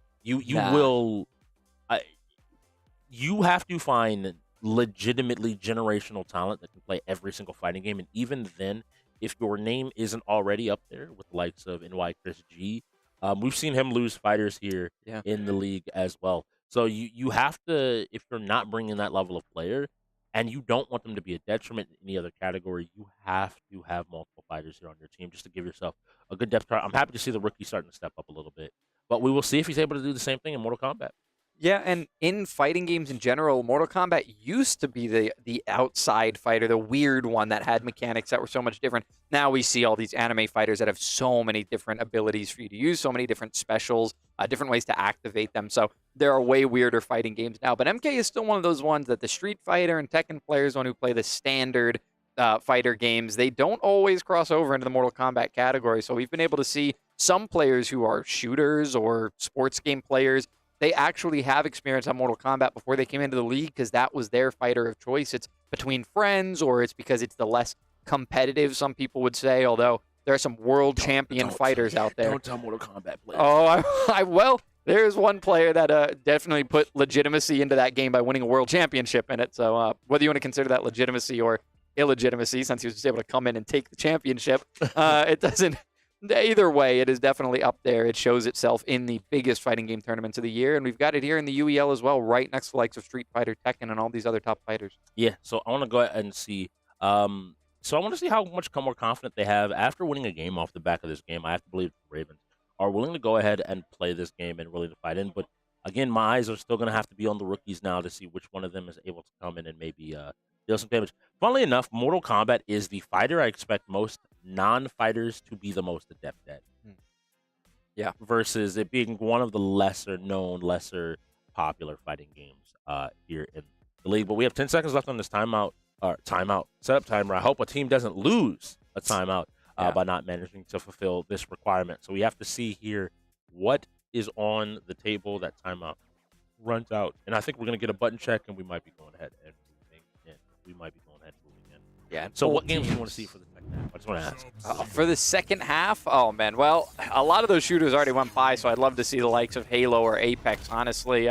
Wreckfest is another good one. This is one that's been so much fun lately. We no longer play with buses, so there's been a lot more high-octane action to it, and I really do enjoy seeing that. So happy to see Wreckfest, and some of the other racers still left. I think I want to see a Ravens Redemption in CTR, although I'm not sure the Blaze, if they want to play them in that or not, depending on who's available. All right, here we go. We have Napkin on the Sub-Zero and Herb on the Scorpion. Napkin, last time he played this, didn't have his buttons right, so I want to see a big difference with his buttons in that correct placement. But you're going up against the fighter of the UEL. in I Am Herb. He is not a slouch, not a pushover in any one of these games, as we're already seeing him start to get some pressure out. Nice blocks each time, checking with these down ones and continuing to put some pressure off with the nice get up counter here to continue to put pressure. But here we go. Let me see the combos. I want to see that number continue to rise. Ends up not getting much more than 20%, but that's enough to tie the life lead up. But as quickly as he got it, he might just lose it, having to break here just to survive. And blocking now these grappling hooks, each one not getting over here in the normal way. Ends up moving, doesn't end up getting hit by the first hit, but takes finally one of those grappling. I really like Napkin spacing there, knowing that he had just enough room to engage and pop that super there, but unfortunately he was unable to connect. Herb was just blocking himself ready for the play to come through, and once again Herb is finding the early health advantage as well. It's slow, but it's steady, and it's working for him. This is the big thing about Herb, is I think players sometimes get caught up about the explosiveness, the finding of a win, whereas Herb is incredible at just chipping you away as you play the game. You have to be prepared to fight him and to deal damage and to just fight the entire time. Here we go. If we're able to get the combo out, nice freeze, ends up getting a little bit more damage. That's 25% there. And now back on defense, but he's finding his opportunity. Maybe thinking Herb is going to fall for the same thing again. Ends up not doing it. The dash up into the throw. And now these life leads are close once again. But we saw what happened last round. Herb was able to close it out with some good pressure. Down to the last 20%. One combo could end this game over, blocking the Serena assist. And here we go. One more guess for game. A nice block here. They're going to go ahead and spin that meter. I don't think it's enough. He's going to take the damage. He's going to go down. There's not enough for him to live in that moment. Nice try. But against a player like Herb, it's already, again, the top tier of the Ravens have to be considered up there as some of the best fighting those top 3 spots. Some of the best fighting players in the league in terms of a unit. So I don't feel the worst. Now we have Weeping Jade going in second. Let's see who Jade ends up playing. Yeah, I love how much that says about the Ravens as well. The fact that you go to the top of their roster and they're so dedicated to fighters, but then they come out here and they compete against the best of the best in shooters as well. Those two biggest categories in the league, they're competitive in both, and I think it's a reason that they're in the standing that they're in right now. It's going to be important for them to continue to prove out. They do have the bots in their conference as well, in this Southern Conference, so they're going to have to be able to take an opportunity. So now it'll be a mirror match, Scorpion versus Scorpion. Let's see if maybe Jade was waiting in the wings because he's the better Mortal Kombat player. I just looking for his opportunity. I already like the movement a little bit, but now isn't blocking, finds the block button. Not necessarily sure on his opportunity to swing and gets pulled in. Does Herb have a combo here? It does look like he is able to find a combo, and that's getting him up to 30%. Isn't able to continue, ends up taking a little bit of damage, and Jade continues to put the pressure out. Each and every single one of these, and another grab ends up hitting. And it looks like we had a forfeit come out of the Blaze. They realized this wasn't going to go bad. Thank you, Hollywood, for throwing in the towel. Sometimes, you know, it takes a good coach to recognize that my player isn't in the position right now to win this, and it's Herb at the end of the day. It's not something to feel bad. Let's focus on getting everything set up, and I think that was more of it. Once Napkin went down, the idea was make sure that we have Wreckfest set up so we can go ahead. Yeah, they gave a shot there to Jade as well to show what he's got. They didn't give up on him immediately. In the early game, he looked like he was moving quick. He was moving confidently. Herb clearly understood that character better because not only was he playing it cleanly, but he was countering it cleanly. As soon as the engagements came through, he knew how quickly he had to react and how much space he had, how much time he had between being able to react or needing to block. He made his choices wisely every single time, and once they saw that, Hollywood making the intelligent decision, and Hollywood and Lockdown, we have to consider now as well, they actually did add a coach manager to their team, so they've got somebody to watch their back, and I'm hoping that that's let Hollywood focus on his gameplay a little more and could be part of the reason why he's starting to increase his numbers in the win-loss ratio. Yeah, he's going to have to do it here if his team is going to find a win, because right now, I don't think the young Napkin is going to be able to clean up the Ravens just yet on his own. Maybe with some more time. Yeah. You never know where everybody's going to end up. But more than that, looking at Wreckfest coming up, this should be a game that I feel pretty confident the Blaze can take a win in. Yeah. It could go either way. I mean, it's Wreckfest. It could go anywhere, anytime. It could be really crazy. It's a lot of it dependent on the early game. A lot of it is dependent on the early game. I'm not sure why I said it like that. A lot of it is dependent on the early game because it's whoever the first 2 or 3 people to get wrecked actually are going to be so much less impactful for their team. Unless they were doing really heavy damage at the beginning and left their team in a position to set up for wrecking the enemy team later on. That often doesn't happen. The first few people that are going to wreck are going to be the instruments to lose for their team. They're going to be the reason that you're just set back and the other team is able to pick up points a lot quicker in the early game. So we saw, we've seen the Rammer and I believe the Star Beast are the most common vehicles. We saw a few different picks from the bots yesterday as well. I think it's a all-terrain vehicle is what I call it. Yeah. Well, as long as it has all 4 wheels. Yeah, once it lost the wheel there. Are there any vehicles that you maybe want to see, like a type of vehicle? I'll tell you what, I like what we see already. I like the cars. The Star Beast is the one that we're seeing typically most players go with.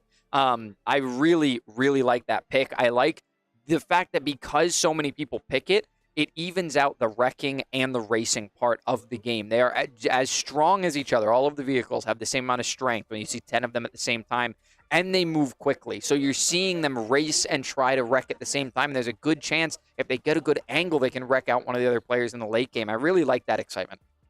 I think you're hitting it on the head. I'm still gonna miss the bus forever. I like school. I like school. You're a summer guy. I understand. I understand. You want to have a little bit more freedom. And it does make the game a little bit less of a, 2 people ramming their heads into each other over and over again and seeing who comes out. It's like watching a volcano erupt. It looks very slow from a distance, but the damage is inevitable.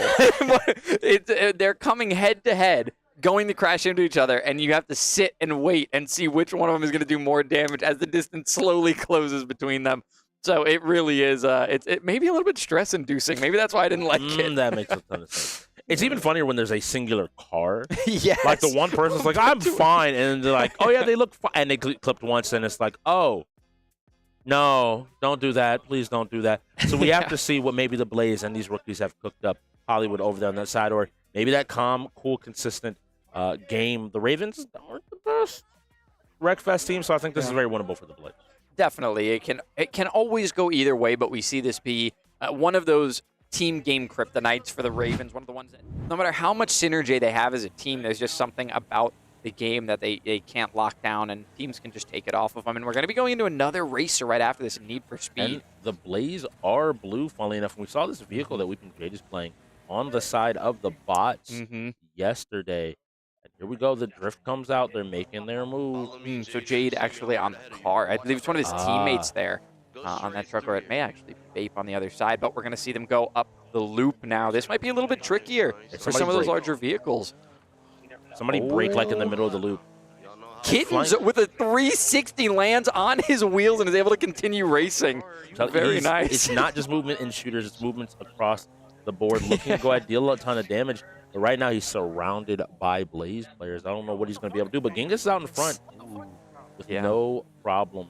Jade puts a little bit of damage on Hollywood there on accident. They have to make sure not to come in contact with each other because you can see them tightly packed together. They're going to be able to put some damage onto some of these Ravens if they're able to coordinate, but they can't be doing damage to each other. It's going to be important. They have to find their moment. All going into the loop once again. Everybody coming out. Flying Kittens doesn't need to hit his 360 no-scope here and is now moving around. Now, I want to be on the plus side. Nobody seems to have DNF just yet. That may change here shortly with all this bumping. But this does kind of favor a lot of the players. Ooh, Flying Kittens and Jade taking a ton of damage there. These health bars starting to get a little bit lower. Hollywood as well. But they're up here near the top of that leaderboard. I see 3, 4, and 5 all belonging over to the side. And I like Milk Zolo. They're taking that line to kind of finally cut Flying Kittens out. Now we're going up in the death loop. Any type of bumping or any... Whoa! As you say it, it almost happened. Some contact almost made on the loop around. It looks like that would be Genghis in the front there that almost made contact as he was coming around the loop. Jade just able to avoid it, so doesn't take too much damage, but you can see the front of his car is heavily damaged. If anything hits him from the front, like one of these players wanting to turn around in a late game to do a lot of damage and make sure somebody can't finish the race, his front is very, very, very compromised. Now we see Genghis, dangerous situation, jumping over one of these other cars and just avoiding being jumped over. Vape actually wanting to come close with Genghis there and take this loop to get it. And it looks like Genghis is up there, Flying Kittens is up there. They're doing their best, and it sounds like the Ravens have I Am Herb on wrecking duty, and it looks like they've run into each other, and now Vape is on no health. Yeah. No health whatsoever. And I think the call is coming out from the Blaze to take Vape out now, realizing that they may have an avenue to victory. Yeah, I think it's a solid plan because of how close this game is right now. You still have a couple of laps left to make up your point deficit. And though the Blaze are in, well, it's a tie game now, so I really think it would be a huge advantage if Vape was taken out here. He has very, very little health. He could be the first player to go down, and that would be a big advantage for the Blaze, especially in a game as even as this one. Luckily, they do have a bit of an advantage, so even if that's not what they decide for in the end game, it's still possible that they're able to win by points here. Yeah, it's just going to be a matter of continuing to put pressure on. But I think one of those players, if they're able just to catch Vape on a jump, it might be enough. You know, I always wonder, the mechanics that work in this game, got to be mad after every race. Yeah. None of these races are clean. Nobody's keeping and being safe with the driving. But Hollywood continuing to chase and staying right behind Flying Kittens as well as Genghis. But having this top spot, we see I Am Herb here. Does he maybe take a line to try to hit Hollywood, or is he maybe looking for another opportunity here on this truck? He's going to take the loop right now, chasing down Hollywood, and it picks up so much speed. How heavy that vehicle is. He's coming out with so much Does speed. he take the angle? Yeah, he's going to try to take Hollywood here, and he gets a good hit. He kind of slides him out to the side, which saves Hollywood a lot of his health bar, and it's going to mean that Herb has to come up with something big here. But I believe Hollywood is going to be... This turn. Oh, no! Oh! A great, great heads-up play by Hollywood to slow down as Herb was flying by. Even Herb is smiling. I think he knows how good of a play that was. And he's still on the chase. There's still another lap after this one that they're about to finish. And the game helping him out to take that turn in the air there. He's going to come on head first, hit Milk Zolo, take some damage himself. This is what we see with this vehicle, putting him in such a terrible position. Now that front right tire is so vulnerable. Front left, sorry. So vulnerable on this vehicle, and now going to be unable to move. He isn't going to be able to build up points for the Ravens now. It's going to be so slow. Because of the angles of these, Koza hitting him ends up being a wild situation. But the real reality is we have to see if anyone else DNFs, and it does look like Weeping Jade ended up DNFing. So that might give the Ravens just enough to make the points. We see Gardo going ahead and crossing the finish line. It's 163. But here the young rookie Koza comes around the bend on his 7th lap. If he's able to cross the finish line, I have to believe, oh my God. And will that tie it up 167? How many points was he able to build for his team? There should only be one more player that needs to finish the race. Yeah.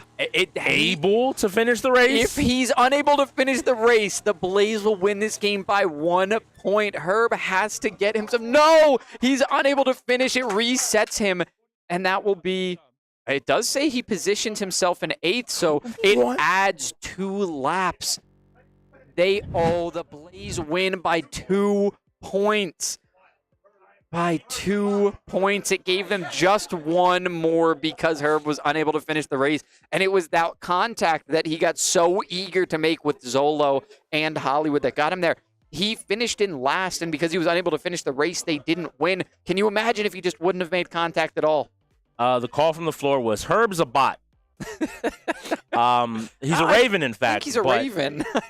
But, you know, in that moment, I get the understanding. The coverage, yeah, exactly to your point. And that's a heads-up play. I think that some of the players that have been in the league for a very long time, buses were a very consistent strategy. Wrecking was a very consistent strategy. But that is not the second time that any sort of front-on collision with that vehicle has happened. We saw it happen to 2 of the bots yesterday, 1 in I Am the Herb today. That vehicle just can't handle the same level of punishment as a bus and continue to move.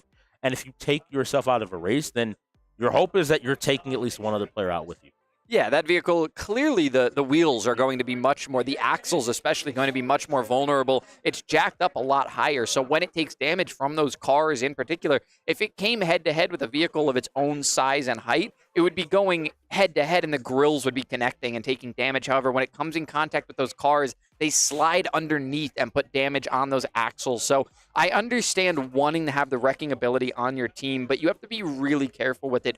What he did with Hollywood, where he slid him out of position, put some damage onto him, and slowed him down, is the optimal way to play that vehicle. Slamming into those lower cars head first is absolutely not. I think he wanted to hit that wall too, but there was just enough space to get around. Now, who's not going to hit a wall and hopefully not hit a pedestrian here is Flying Kittens, who I hope to be on that most wanted here for Need for Speed. We do play a game of cops and robbers. This time, the robbers, or the racers, as the game likes to call them, are running away. But one in particular has to escape. That is here in Need for Speed. I have to believe the Ravens, with their selection, are going to go ahead and take the racers. They do have the coordination. They've been showing it all day. I want to give a big shout out to Mob. He did a great job of pointing out how coordinated the Ravens have been. Yeah, and we do have a replay now from the finals. So heading back to one of these 5v5 shooters, big team games that we had here. This is that play where we saw Flying Kittens early on in the game. This was how he opened it up. You can see we were still 0-0 at this point. He was setting down everything on this roof, put down a sonar grenade, and this gave him great information early on. He was able to track these opponents, and once he was able to pop through one of these windows, he found the very first damage of the game and opened up a huge window of opportunity for his team. I had to move out the way there. You saw Hollywood even look over like, what happened to me? What is going on? How am I playing? Then we have another play here of Gardo trying to make the play here. He drops down and gets saved by the ventilation shaft. Only for a moment, though, because as he approaches the building, KIC there waiting in the wings to go ahead and get the kill and secure his team control of the decryptor, I guess. The decryption key. Yeah. Every game has a different name for, like, the spike, the bomb, the decryption key. That one ended so close there in the end game. I remember that one being very, very close, man. Great work by the Spectator on that one. Absolutely great job tracking all of those players. Hey, I just got to say, the Spectator are able to do that, and the games are able to look good because of our official PC sponsor, SurfThing PCs. You're not able to do the job in the same way, whether it's on and in all 33 games that we play across all these categories, or it's just putting on a production like we do here. You need yourself a SurfThing PC, the official PC sponsor of the UEL, the only in-gamer approved hardware. Go get yourself one right now at SurfThing.com. And it looks like these players might be looking to run and grab themselves their own SurfThing and Need for Speed here in a second. Yeah, well, I think they jacked a couple of them and put them in the trunk because those cops are coming after them. And I'll tell you what, I think they're not putting them in the storage lockers. They're going to take them home and load up some games of their own. So whoever takes them away here is going to be very happy at the end of the day. We do get a timeout from the Ravens as our timer comes down. You got to use them eventually, so might as well get your game set up, especially if you're in a situation where Flying Kittens might be your most wanted and you might be able to take a win here in a game that you've really impressed in throughout the season. Well, we saw what happened yesterday as those timeouts start to wax and wane and disappear. The game itself can start to open up and balloon a little bit more. So that's my one concern here for the Ravens. They played a very close game against the Paladins just a little over a week ago. And this is a situation where this game is not gone. They won at the very end of this game, and the Blaze are hungry for that second win. So I don't know if the Ravens really have the room here to lose. The important note here is if the Ravens lose, they lose the head-to-head against the Blaze, and the Blaze move within one game of them almost tying up this record. If the Ravens really want to solidify their playoff spot, they need to walk away with today with the win. Definitely. You don't want to come down to a tiebreaker at any point, not in that third-place position. The Ravens would rather be fighting for a second-place position in the conference. They don't want to be having to compete for this third-place spot. So the Blaze, on the other hand, this is exactly the team they have to beat. The Bots and the X-Gods are going to be much more difficult opponents. So when you come up against the Ravens and you have an opportunity to take a win that could decide your season, this is everything for them right now. And the Ravens, I think, came into this one expecting it to be a lot easier. Yes, and we're looking at the young rookie Tekken being the next game. Looking at the young rookie here, that being Weeping Jade. Garto is going to be the most wanted. So the Ravens, once again, opting into that cop position, even after such strong racer play that we've seen, still choosing to, deal with the cops, maybe feeling like the synergy isn't there for the Blaze to be able to effectively run.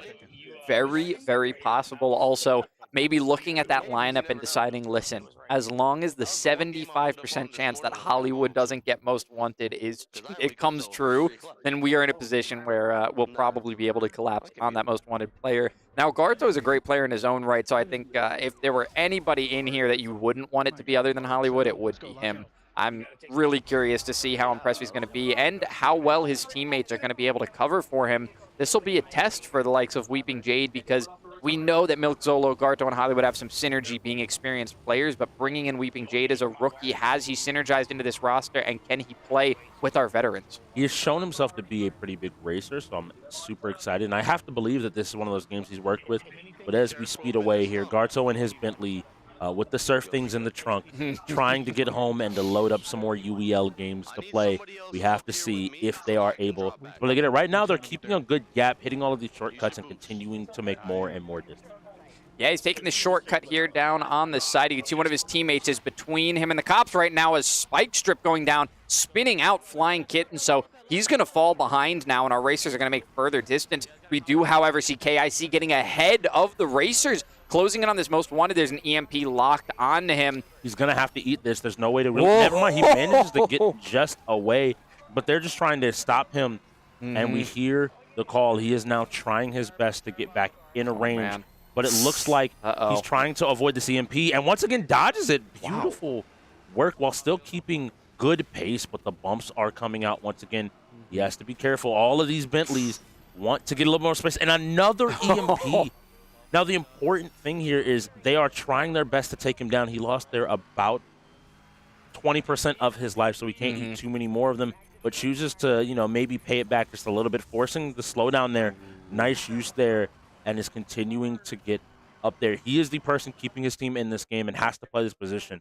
But you see this right here. Yeah, this is Hollywood catching up now. He might be trying to spin out KIC. He wants him to know that it's not only the most wanted he has to put his attention on, and it won't matter. KIC is going to go head-to-head with a pedestrian. That is not a very friendly officer car right there. That's not the kind of car that you want to see coming headlong at you. So, I mean, you can see how relaxed Hollywood is driving now. He's like, listen, I can take this turn pretty free. I'm looking in my rearview mirror, and they've still got a little bit of distance. Instant jammer on that EMP. He doesn't want to play games, and his cooldown will be quicker if he gets it immediately like that. So now it's going to be Genghis with his teammates. The cops are packed together pretty tightly. They've outrun one of these racers, and they're trying to catch up with the rest. We'll have to see if that player, either Milk Zolo or Weeping Jade, is able to deal with these cops in the back and make sure there's not too much pressure up front. He's doing a great job, and I think Hollywood's slowing down there to just try to be another blocker to continue to give him more space. And we hear the calls here of like, hey, he hit the roadblock, we have to get through. But they have to get back in range. That circle has to touch Guard. Guard look the most chill he's ever been. He's like, I'm playing my games. I'm loading up Final Stand Ragnarok right now. I'm chilling. I'm enjoying myself. I don't got to take a worry in the world as he comes around these mountains. But this mountain pass is windy, which allows the Ravens seemingly to get back in the range. Yeah, they'll have time. If they can take the corners better than Garto can, they might be able to catch him completely. But with these winding roads, whenever you make a U, you come back within range of the circle of interference from the cops. So we'll have to see if they can keep him within range. It looks like they did just close in on him again. This is Flying Kittens taking the head position for his team. It's up to him to keep him in range, and right now he's actually gaining quite a bit on those two players racing up front. The important thing is that the cop cars are faster, and it's not just in finals, it's not just in these shooters. His movement in these racers is equally as smooth. You see him taking these drifts, never over drifting and managing to stay on the road, but here come the Blaze. He needs some help. He needs some teammates because he's going to start taking more and more damage. We saw the EMP. He's not going to be able to dodge this. He's going to eat it, and it's going to do a big chunk. He only can take one or two more of those, but gets a roadblock down before he loses too much speed. Yeah, and you talked about how great his racing is. I think that's why it's so important to be able to disrupt him. He tries to lock on an EMP. That one is going to miss. I don't want to make contact with a racer, but he'll take this distance that he's closed in on. He's going to come in contact with one of those roadblocks. You can see one of those racers is still full health, has nothing wrong with that car whatsoever. They can start playing this interference all game long. Right now, though, I think he's just trying to hold space for some of his teammates to get back in range, but notably one of the cop bounties has DNF, which means there's only 3 cops left against 4 of these racers. Normally, this is a game where I have to give it to the cops in terms of just you don't need as much synergy. You just need to catch somebody, but right now, you are down a man, and you are just holding on by the edge of this circle. Yeah, and Flying Kittens, once he gets up there, he's going to have to change his pace of play a little bit. He has done an amazing job getting through all of these racers and gaining all of this ground to get closer to Garto. When he gets to Garto, he has to play slow and smart. Slow damage over time. Those racers are going to be trying to catch up to you, and Hollywood goes way past where his teammate is turning through. A little bit of miscommunication there means that Hollywood won't be with his teammate to cover him for the moment. In this moment, I was going to say... And they took Stars out. Gardo slowing down, realizing that they just need to take him out. He missed the spike, but is able to move up. But that gives time for more of these officers to show up, and Gardo has to find his way out of this shortcut. He has to find his way to safety. This could end in a heartbreak if they can't get away, but his teammates have come back into position. He has 1 cop to beat, 1 cop to escape, and he's managed to do it, and he's seen daylight. He's found his opportunity. 2 cops are down, and he's running for freedom. He just needs to get out of the edge, and the cooldown timer will start. Yeah, it's starting right now, and it was all off the back of 3 cop DNFs. There's only 1 remaining. It's going to be Garto finishing that one out. His teammates, an insanely helpful group of players for him. This is a tie game, 8-8.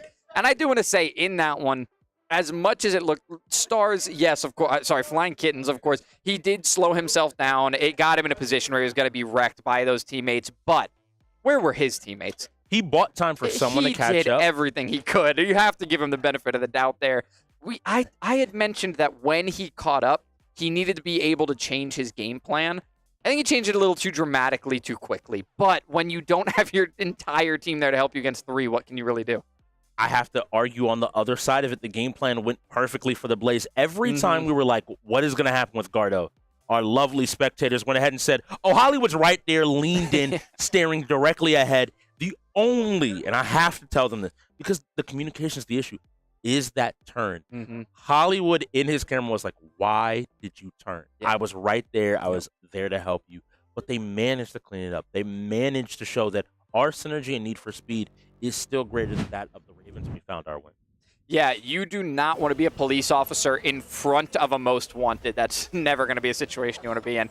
Now, are we going to get CTR, or is it lethally? It is lethally Blaze and that with we're going to be getting playing next. on the player 2 side, this has to be Flying Kittens going up against, and it looks like the likes of a Napkin here. And now I called Flying Kittens a fighting game player, and it looks like actually Herb is starting off in Tekken? This is not something that I would have believed and would have started off saying is the case. This is not where you want to see Herb in the last game in Tekken 7. Was a top 100 player in the world. Yeah. He has competed at EVO, only being taken out by the likes of one of the Tekken gods, Ni himself. So you have to go ahead and understand here. Seeing him sit down first maybe bodes that Flying Kittens, KIC, have developed into this point of being more of those hard carry in Tekken. Right, and you never know when they're going to be sitting down coming in as well, because if you have KIC leading, you might want to bring out those players earlier on to take him down, just in case something happens later on. Now we have the Eddie coming out from the side of Milk Zolo against Herb's Law. It was impressive in the first round. We'll have to see if he can continue to keep up that pressure. We saw him already have to get himself a little bit adjusted early on. He did take a few shots, open himself up a little bit more than he would have liked to. He can't underestimate any of these players because the Blaze have been working on these games knowing that it's a point that they're not all practiced up on. If this is something they've been improving on, you can't just rely on being better than them. In their last game, though, Milk Zolo was the person that gave him a little bit of hope and started to do some damage and prove that he wasn't just a fill spot player. It's interesting that Napkin is the top player, but Herb's starting off, and I said before, the name of the game in fighting games this season is aggression, and Herb is starting off with plenty of it, looking to put some pressure down, but ends up getting caught by the legs. Now we have to see if Milk Zolo is able to continue this pressure, but it looks like Herb is just checking with these mids, making sure that Milk can't slip under him like has happened. But Milk said, if you don't stand up, I might just take you out. He pops the super and says, I'm done with the shenanigans. I'm done with the games. Here's some damage. It's my turn. It's my game. I'm going to step on you real quick.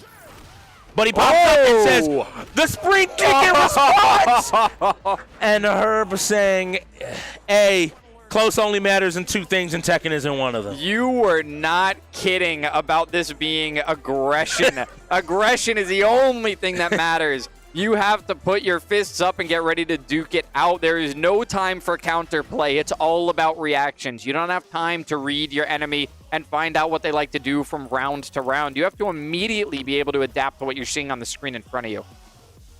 We'll see it here. Another Eddie comes up. Now, one Eddie almost did it.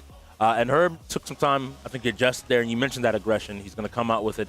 Again, we got to go back to the same map time and time again. We're going to the Coliseum of Fate. Oh, the Coliseum of Fate. Going down in the sand. That's what's going to decide it all. And obviously, like you said, you're going to see this Eddie again from Jade. Hopefully, he has picked up some of what Milk Zolo's been doing, because we've been really impressed by how he plays. Here we go. And Herb starts it off again with an immediate the swing exact same way to the throw. And it's going to be another guess here. Ends up looking for a low option and finds a little bit of damage. And we notice, I like the idea of sending two players that do something very different, because it looks like Jade is a lot more comfortable on this Eddie in terms of what he wants to be throwing out, a lot more calculated. But Herb says, I have heat, I have time to spend it, and I have damage to deal. That's plus frames. You can't press there. And Herb finding his third kill. Again, I want to highlight, Herb is going first. Whether they just want this to be a quick game or want to take a victory, I don't know. But Herb said, put me in first. Let me put some pressure out. And next up, we see Rajane sitting down. Looks like he is also straight to the playing the Eddie.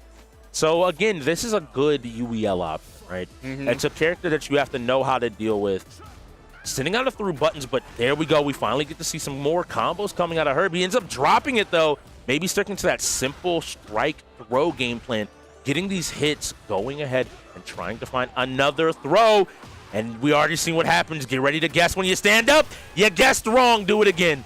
I'm going to stomp on you if you don't stand up. I'm going to stomp on you. That's 4 now. 1 left remaining. 1 more remaining. It's only going to be Hollywood coming in here. And we saw Hollywood last season pick up Tekken, and this was, I would have called this his fighter of choice. It wasn't every fighting game that he came out on as like a top-level pro, but this one he certainly did impress us on.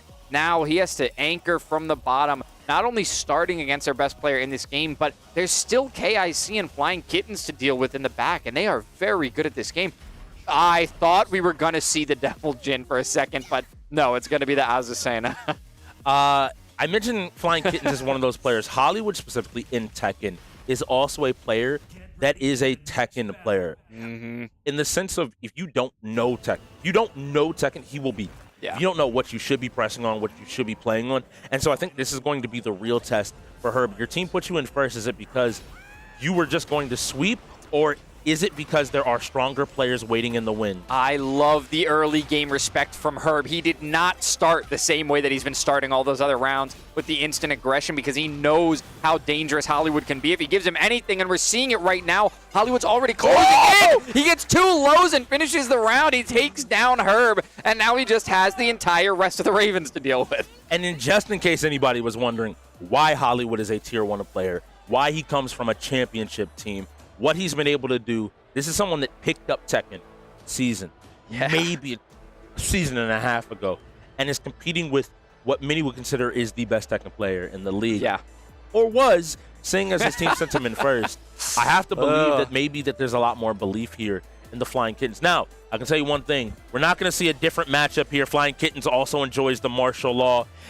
His martial law, though, might be a little bit more potent, I'll call it, in this matchup. But Hollywood already put on a show. Herb got 1 or 2 strikes in the entire round. What Hollywood did to Herb is the exact mirror of what Herb did to the entire rest of his team. I think he was just charging up his energy, biding his time, building up anger, for what he was watching his team doing. And now the blaze is burning. We see the flame has finally lit, and Hollywood's ready to take out the entirety of the Ravens. Leaned back in his chair. He knows he still has a long way to go. He says, bring it. Bring it to me. Whatever you want to throw, I'm going to take it, and I'm going to turn it right back. Ooh, and I love this. They said, why leave a Tier 3 to do a Tier 1's job? KIC has set down on the sticks, and it looks like instead of martial law, we'll be seeing Li Xiaolan sitting down, and KIC saying, I have unfinished business here. I did it against Napkin. You sent your rookie to fight me. Your rookie found a win. This time I want you, Hollywood. I want you personally to look me in my eyes. Oh, Flying Kitten's unfortunately dying because he's unable to finish his button check in time. That is a heartbreak here. And I'm telling you, if you've never fought Hollywood, especially on this Azucena, you are in for a treat or maybe a bad dream.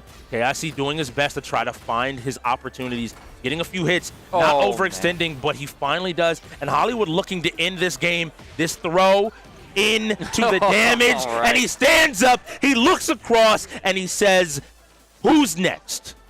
That's, I mean, two and a technical third yelling, you got to tech that KIC. I mean, KIC, you don't play King. You got to know how to tech those grabs, those throws. And I believe we now have the Ravens forfeiting tech into the Blaze because their top 3 players, their reliable players, have all gone down. It's going to be the Blaze taking a lead at 9-8.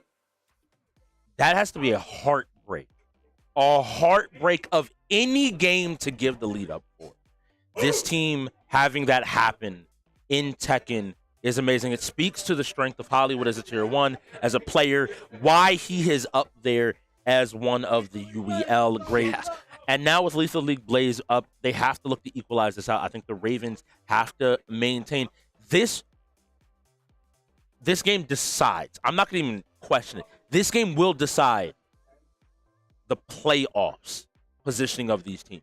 If the Blaze find a win here, I think that's the momentum they need to start to turn these close games into wins. Those wins into playoff position. And the Ravens, who have held on by a hair against almost every single team, to start to maybe see them tumble from the sky and tumble out of playoff position.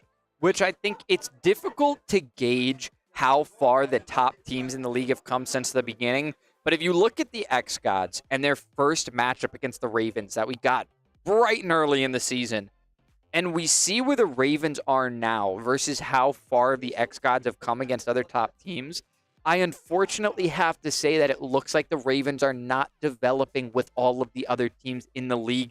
They are holding on by a string because they are such a strong team to begin with. But the development cycle has slowed down so much greater than all these other teams, and the Blaze might be able to prove it by changing their record. I have strong opinions about this because, like, someone that's watched the Ravens, I think there's a lot of work that has to go into this team. They're looking better as a team, but the individual pieces aren't hitting the highs that I need them to hit. I'm going to lock in on a couple. Most importantly, Herb, you are the premier fighter of this league. You have historically been that person. Yes, talent comes in. Yes, talent develops. Yes, you have a player like KIC. But what the fighting games have turned into is not a singular player that is able to win these games overwhelmingly by himself anymore. They need some help there. You look at Hollywood, and you're like, well, Hollywood just did it in Tekken. Regardless, Flying Kittens, you got to be able to get in the game. Your team is counting on you to be able to get in there and sit down and to play and to do some damage. And then as I look down the lineup, their win against the Paladins came off of a rookie performing amazing. Genghis, Vape, Koza, you're going to have to step up as well because in all of these categories, I'm looking at KIC and Flying Kittens like they're doing, for the most part, their job. They're hitting their marks. When they go in, they're winning most of those matchups. Yeah. But this is where we talked about the Blaze. The Blaze's entire issue was Hollywood didn't have help. Today, it's coming through in spades. Yeah, we saw early on in the season, I think the most criticism on the side of the Blaze, we wanted to see them pick up PC games. We wanted to see them getting, whether they had to get to their PC cafes or they had to build PCs themselves, they have to be able to play these games on mouse and keyboard. Now, for the most part, other than Valorant, which they hopefully will be getting to soon, because I think if they can get the mouse and keyboard thing down, they are good enough at first-person shooters to be able to take that game as one of their own. Milk Zolo was a big criticism of ours early in the season. He was an experienced player. He was coming back into the league after a while of taking a break, and he was not up there with other league veterans. Now, in the last, I would say this game and the one previous, maybe even the one before that, is where he started picking up steam, and he's back. He is really back in this one. It was pretty much the last 2 games that we've seen. He's had a big impact for his team, and now the Blaze have a strong top 3, just like all the other teams in the league. And that could be the entire difference of this team being able to function and to form. Both these teams have a lot riding on not just this game, but all the future games. So we have to see some development. And we asked for it, and I asked for it. And you see the lineups on the screen. Gartel, the Tier 2, Napkin, down there at the Tier 6, the rookie, going in against the Tier 4 and 5 of the Ravens in Genghis and Vape. Anything could happen here in Lethal League Blaze. It is such a fast-paced game, sometimes very hard to keep track of, but these players, they're going to be snapping their eyes around trying to keep track of this ball and make sure they don't get caught off by it. We already see damage going out quickly. A yellow if you're a Blaze fan, red if you are the Ravens, who you want to see win here. And StarCraft2 has fallen from the sky. Maybe the gods have heard the Ravens call, because that is a game that the Blaze absolutely do not play. So the Blaze are looking to go up by 2 to keep at least a 1-point lead. But we see this damage coming out, using a lot of this air mobility to deal some damage on either side. And everybody's losing their lives, but it looks like it is in fact the yellow team, the Blaze, that have gone down. Yeah. And so now we're all tied up here. Every player's lost 1 life. And now playing with the stop and go, grabbing the ball and being able to play continuously on each side is playing to the team of these players. Both sides trying to do it, and a nice delay there ends up working out in the favor. But are they able to? A vertical hit ends up into another down. Perfect angle, and neither of them lose their lives in that exchange. So the Blaze are up. They only need 1 more round. This is what they need if they want to continue to take some advantage. But I can tell you right now what's happening. A jump, a swing, a hit. But he finds it. Is he able to hit it? Oh! And it's going to be punched right back up. And unfortunately for the Ravens, that's going to be a Blaze win in the final moment of that round. Oh my goodness, very tense in the final moments. But Blaze are now up by 2, and they have the room to say, StarCraft? We don't have to play it. We don't have to worry about it. The ability at the very end there by the Blaze to be like, you want to hit this. And that's the reality of Lethal League Blaze. It's a timing game. It's a timing game. It's a timing game. It's a timing game. And that's where you get caught up. That is exactly what ended up happening there for the Ravens. A nice attempt. They ended up making it fairly close, but just the Blaze did exactly what they needed to do here. Now, their name was in the game. Oh, true. How are they not going to have the Blaze lost Lethal League Blaze? That's important to check in. I need that. And Blaze Blue. Oh, Blaz. There's no E there. Blaz Blue. That's true. I'm not going to start a sandwich soup conversation here about that one. The internet will do that, whether it's Blaze or Blaz. Is Blaze Blue a sandwich or a soup? Yes. Let us know at home. Go ahead, drop your thoughts in chat and on our social media. But StarCraft 2, luckily, the best thing I can say for the Ravens here is they get a full reset off of this. Whatever rolls next, you'll be able to send in an optimal lineup. What are we looking for in terms of almost all the sports games have rolled at this point? Most of the shooters, maybe Halo. So it is going to be a forfeit Blaze that comes through. I can't believe it. I cannot believe it, Strix. I cannot believe that in Valorant, 2 games that they just forfeit every single. I can't believe it, and they are going directly into another shooter. Fortnite. We're gonna get Fortnite 5v5 shooter here. And I mentioned it before when I was talking to Mob, and I want to see it again. To the spectators, to our production team, I need Flying Kittens stat. I need him in front of me. I need to be able to watch it. And I need to enjoy some gameplay because it's always a fun time. You see him there smiling. I don't think the Blazers are going to be smiling too much, but I think we have some word from the floor from AV.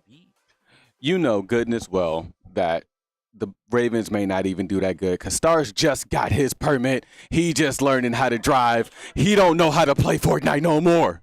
If you don't know, by the way, that is true. He did pass his learner's test. He has his permit.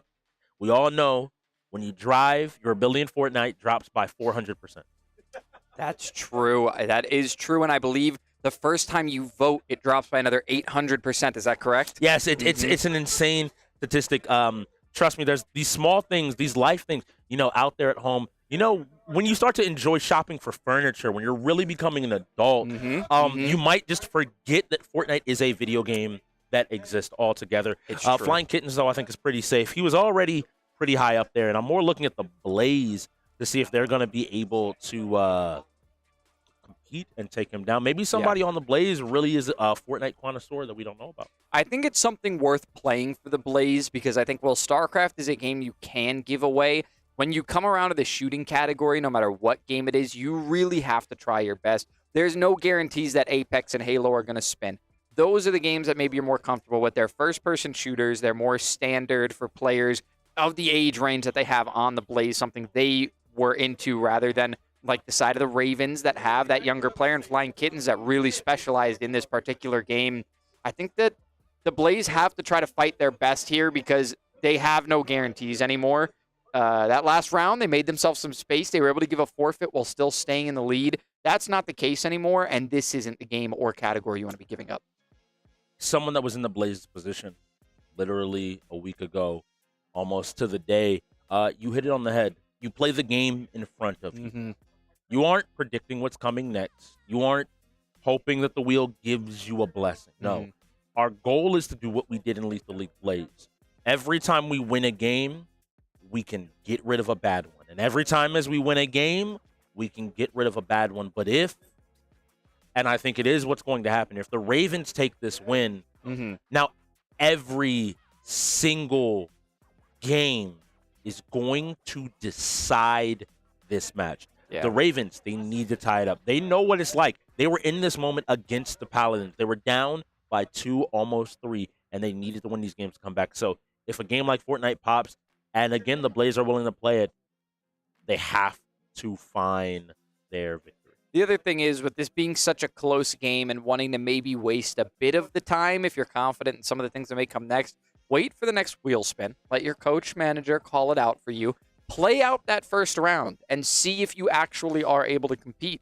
And if you get absolutely dominated and you like what's coming up next, maybe you just roll it over. You forfeit after that first round. You say, listen, we're not competing anymore, and we really want to get this next point on the board. And for people at home, we have had players of Flying Kittens caliber lose before because you are fighting, theoretically, a 1v5 situation. And fighting 5 players in any shooter, in any game by yourself, is a monumental task. Yeah, and it's not like these players on the side of the Blaze haven't played the game before. I mean, Hollywood just won a Grand Finals championship off of this game. So he knows what he's doing. And he is the one that started the game-winning play. Yes, his teammate managed to take the win, but he was the one that was communicating, found the player, started the fight, communicated where they are, and so it's going to be on him. Let's just maybe hope that he doesn't pick up a sniper rifle here because infamously fired about 16 shots in the grand finals in the final round with that sniper rifle. Yeah, on construction. Look, you didn't say hit players, all right? Yeah, I didn't specify. That's a good point. Yeah, so Hollywood, you wouldn't pick up a sniper rifle if you weren't confident in your shooting abilities. It was obviously just a bad moment for him. It's a clip that we've got, but it does not summarize how he plays Fortnite. He might not be as young as Stars and in the age range of ideal players to be playing that game, but he has experience here, and I think he is going to go into it fairly confident as well. But the player that was almost able to make magic there, Weeping Jade on our screens currently, he did in Overwatch. He got them back in. He found these flanks, so maybe Fortnite's another one of the shooters there, running around, grabbing some weaponry. Doesn't end up picking a secondary item up in terms of like utility. Instead, playing from here. And now we are looking at Zane, realizing that maybe some of these buttons are a little bit different than what he is used to. That's Jade. Yeah, gotta be picking up this hammer shotgun as well. Very interesting loadout that he's got here. He does have a lot of healing items, so maybe planning to play the long game. They might want to poke early on in this game if they note that they have a lot of those resources. Now, Flying Kitten's actually dropping the sniper in favor of dual handguns. It's not going to play from a distance. They try to shoot him immediately, and truthfully, if I were the Blaze at this point, I'd be doing the same. They might not have even know that they found him first, but if they know what skin he's using, actually very fitting for the team's colors as well. Oh, yeah, the Ravens have used this skin historically, and it's super helpful. He looks confident to take this fight. Yeah. He's pushing up. He ends up not being able to hit exactly what he wants to, but now has a moment to be able to play. But immediately, the building, the precision, his understanding of where he wants to go and how to get there as quickly and as efficiently as possible. And he's got one down already. He's going to jump on top here and look for the teammates. Now it's the Ravens that are on top of this build, trying to take down some of this structure here. I don't think they have much contention. There is a player inside, and they're going to edit this wall that he built, but take some shots, and his shields are down now. He's going to take a moment to heal up, get these shields back. He doesn't see anybody. He sees one of his teammates going down, fully dead at this point, so he does have to be careful coming closer to that 1v5 situation you talked about. He doesn't want to have to play too many players at once. They're doing a good job, and I think they've realized who this is. They're trying to find this kill. He needs a moment, and it looks like the teams right now, there's 2-2-2, so all even sides here left in the game. Those extra players on each team have disappeared, and now it's going to be a matter of play. I love his movement. I love his ability to find an opportunity. He finds a player in that build and decides to box him right back in. Now he's going to stand up top. He sees the players poking out from below, but they're using the low ground as cover right now, forcing Stars to get off that high ground and the position that he had over top of them. Doing a good job. Now we're on KIC. KIC doing his best to heal up as well and ends up pushing out. Looks like he has some building of his own that he's able to show off and able to find some hits onto that player that was white damage, so it is onto their permanent health. Yeah, we'll see if he's able to find the kill. He has to bring down some of this structure. He's going to build through it and doesn't find anything through his edit, so they're going to go back on the hunt looking for this player, maybe the very last one left for the Blaze. It's going to come down here to which players remain standing. Does one of their players not wearing the same skin? Yeah, it looked like it. He didn't take any shots at that player, so it must be the case. And now KIC approaching, takes down the shields, almost finally finds the kill. That player is down, and then maybe hit the Ravens. Are they taking shots from afar? I believe they are. And now we have to see. And so I was waiting for the end of this round to confirm to you at home. Red and yellow, those numbers are the Ravens players. So what you're looking for here is for red or yellow to be standing up if you want this to be a tied game, which I think you at home might just wanted. But if you see that green, that blue standing, then the Blaze have found their victory and continue to hold on to it. I'm not trying to hear Raven. Blaze are not in the lead. The Blaze are currently in the lead. The Blaze are. No, I'm currently in the lead of the game. I'm sorry. I'm sorry. I was like, the Ravens are trying to would be close quite this a lead in the miracle. game. Okay, if they were in the lead, I would have been like, what happened? A little bit of a bigger deal. But now watching KIC, and now we're on to Hollywood. This tier 1 is looking to stay up. I think someone already went down by the sounds of words from the floor, looking to take a few shots. At that distance, I imagine that player will be revived, picked up again. But it is going to be Hollywood now crossing the middle of the field, the open area, building around himself. He does slow himself down a bit, but he doesn't seem to mind playing it slow. Just building these walls around him, making them guess where he's going to be situated. He's got his teammates right behind him. They're putting down shots in the back. He's trying to help out his teammates. They've got this player boxed in from the Ravens. Can they get the damage down? That was Flying Kittens. That was Flying Kittens. He got a little overconfident, and it looks like he's downed and killed at this point. Another player there jumping their way in from the storm. Hollywood has to hope his teammates are going to be in position to take this. They need to build up to the high ground a little bit. Now they're putting more damage onto this player, and they find a kill on Genghis.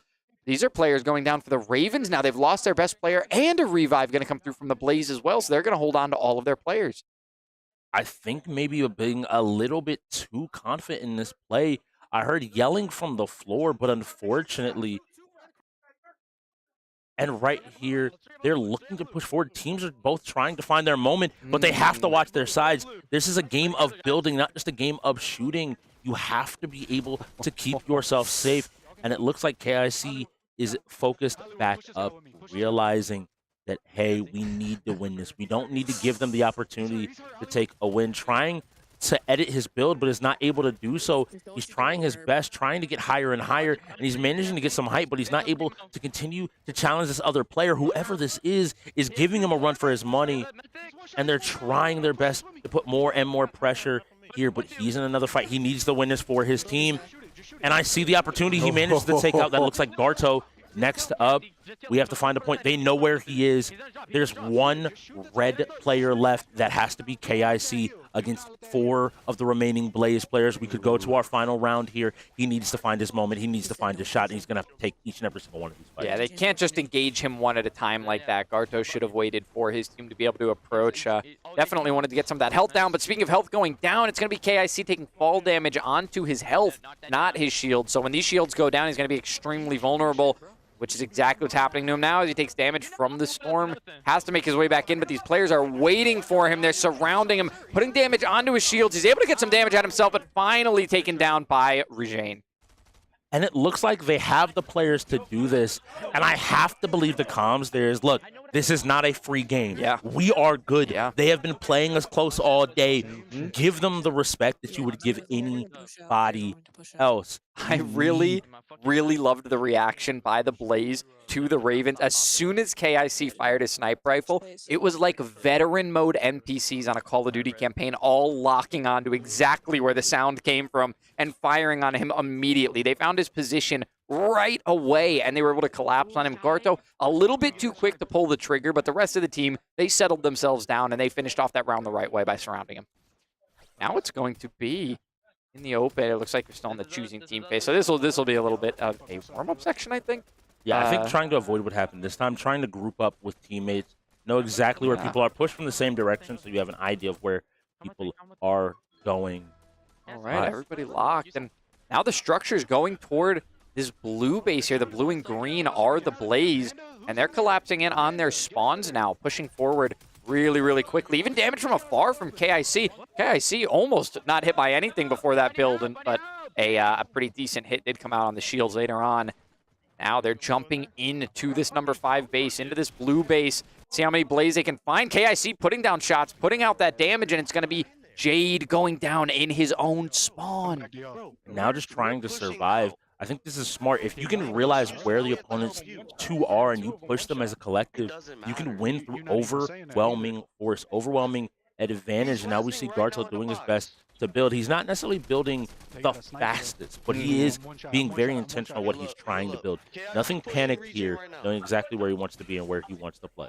Yeah, they've got secure structures on their side right now. They do need to hit some of these shots, though. They need to make sure there's a lot of damage on those approaching players so that by the time they make it to the Blaze and start the fight, they've got damage on them.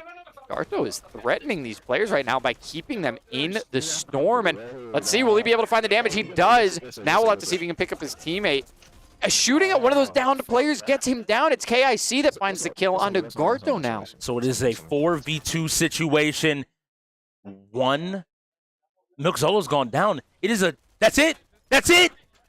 They find the win. Man. Flying Kittens dies there, but luckily in a position where the opposing team put so much pressure, so much focus. He didn't die at their base alone. No, his team was there to support him and to find a win and to tie this game up with Dragon Ball Fighters coming up. And we're in for a treat because we got Eric Garto, one of the best fighters players in the league, going up against KIC. Yeah. One of the best fighters players in the league.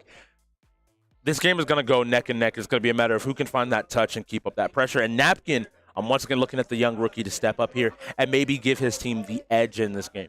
Garto is amazing at Dragon Ball Fighters. He has been the carry for his team in this game so many times now. I'm impressed every single time I see it. We'll see him go in, even being the underdog, having 2 players on the other side that are really strong fighters, and he's made it look like they don't even know how to play the game. He rarely lets them even get a touch in general.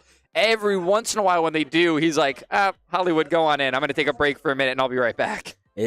Hollywood's no slouch. I didn't even think about that. If they get an optimal lineup of Garto, Hollywood, Napkin here, Vape, you just need to do some damage, and then you're sending KIC and probably Herb in here, which is taking them out of rotation for whatever comes next. Yeah.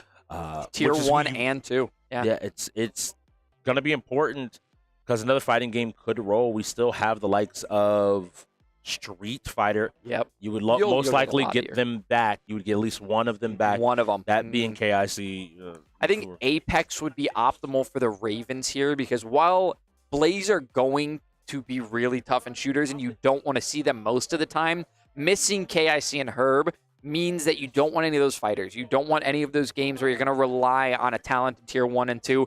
Apex is a shooter that Flying Kittens, Genghis, and Vape can go in for, or instead of Vape, you can put in Koza as well, and they'll be able to hold their own against the Blaze. It's not a guaranteed win, but it's something that particular lineup would be pretty tough in. And instead choosing to anchor the tier 1 of Hollywood, instead putting in the young rookie Regine, maybe feeling like Garto should be enough here. And just like we thought from the Ravens, the tier 1, tier 2 going in. Dragon Ball FighterZ, for those that don't know, is played as a game format, so we have to see here how we're going to be able to play and what Team exactly format. is going to happen. Yeah, team format. Huh? You said game format? Team format. Thank you. It's a team tag format specifically. What does Yes. team tag mean in fighting games? Everybody's playing an individual character, so all teams will comprise each person playing one character. You're able to pull people in and out as you need to, sometimes to protect health, sometimes to protect a player, but you have to utilize that to be able to show off and to put any pressure down on anybody at all. We usually see the strongest players come in first. I have to expect it's going to be possibly Garto versus KIC, and as long as these players are able to go in and do some damage, that should be all right. But we've also seen the first player get blown up and your best player's out of the game. It is very possible because of that tag feature. You're able to put in that best player and pull them out to regain a little bit of their health while they're taking a break, come back in later for their optimal matchup. Now, in Dragon Ball FighterZ, we don't talk about character interactions a lot. Is that because it's a preference kind of thing? Or is there something about the characters that we're seeing chosen that should be noted? KIC, I'm going to speak with KIC because he is a fighting game player. And what I mean by this is there's a famous fighting game quote that I will quote here in this moment. Play a top tier. There's not a... People can have fun. People can enjoy yourself. You can find these niche characters, and they will have an opportunity to succeed. But if you are playing for money, you are playing for tournament, if you are looking to win, you have two options. Pick a top tier or shut up. Or if you be named Amsa. Technically, That the guy that plays Yoshi in Melee. Yeah. Once again, at the end of the day, the idea is that there are a lot of players that will be like, well, I don't play a top tier. It's not my fault that I'm losing. You either get good or you play a top tier. KIC takes the philosophy of fighting game players, which is I'm going to be good and pick a top tier. Okay. That is what it is. He plays Android 21, historically been one of the strongest characters. He might swap up maybe after the patch. No, he didn't swap up at all. So this is going to be a fun game to go ahead and watch on the player. One side, the left side of your screen is going to go ahead and see it. No way. You asked for it and you got it right then and there. And the game is starting off. The Vegito going in, doing a ton of damage, and Gardo taking it to KIC immediately, but was looking for the throw and starts his own game plan. Gardo now taking back his turn, and this is a different game. KIC taking a ton of damage. He's not going to die off of this, but he will be put into basically a one-hit scenario. There's not a whole lot of time here, a lot of opportunity. Nice job. Ends up popping Sparking because he needs to start, and it looks like he was not prepared here, and instead is going to take a ton of damage. Now, he did importantly pop Spark before he left, which means it's a much shorter Spark, and he will not have that TOD potential when he comes back. Instead, Gardo will now be able to run through his team and pull KIC back in. KIC blocks. They're trying to get as much damage out here as possible, but KIC's going to have to find a touch here and now. Gardo's not going to let him sit in the back and buy his time, and he's found his touch. He's going to need to make this count. He's got to equal up the life bars. He doesn't find it, but he finds another hit, importantly, and it's still his turn.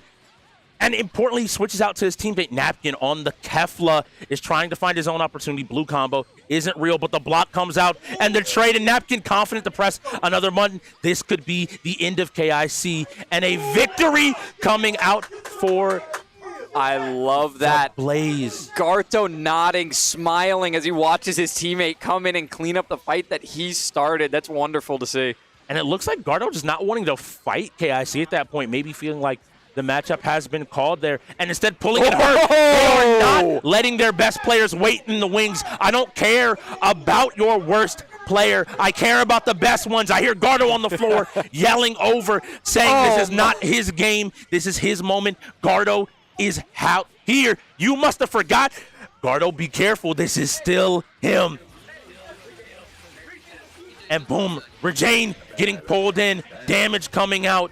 And if Herb gets started, you don't want to see it. Herb has a lot that he has to answer for, a lot that he wants to make a statement on, and to remind people who he is. In the clutch moments, there is a player that you have to worry, and the assist comes out, and that's a dead character.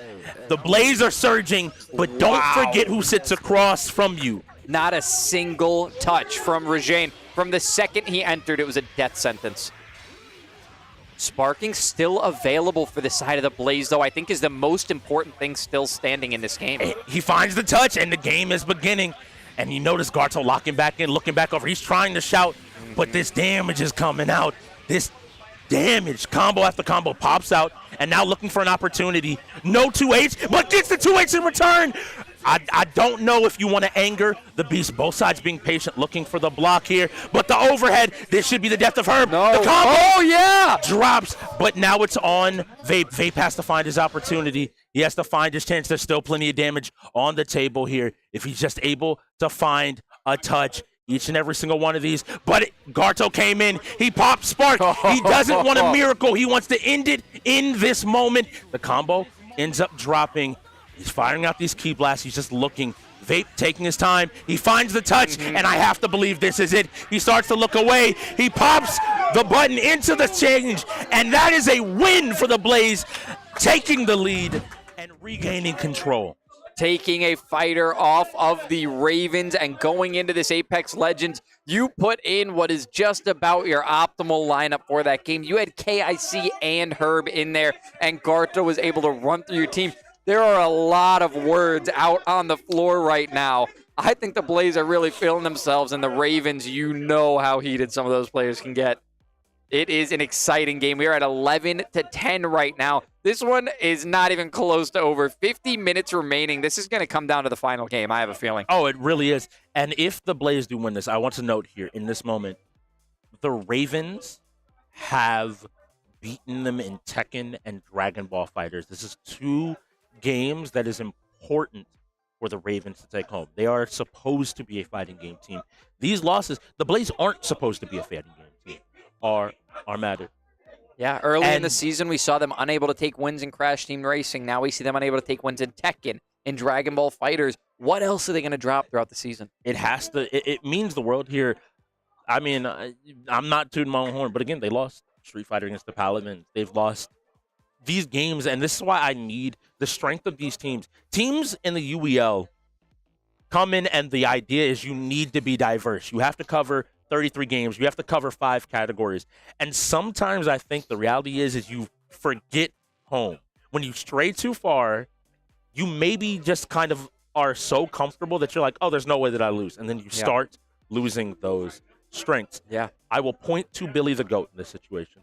Billy has not lost StarCraft, not because people have not tried to beat him, but because, to me, he is always careful to keep that blade sharp. He, every so often, takes that focus.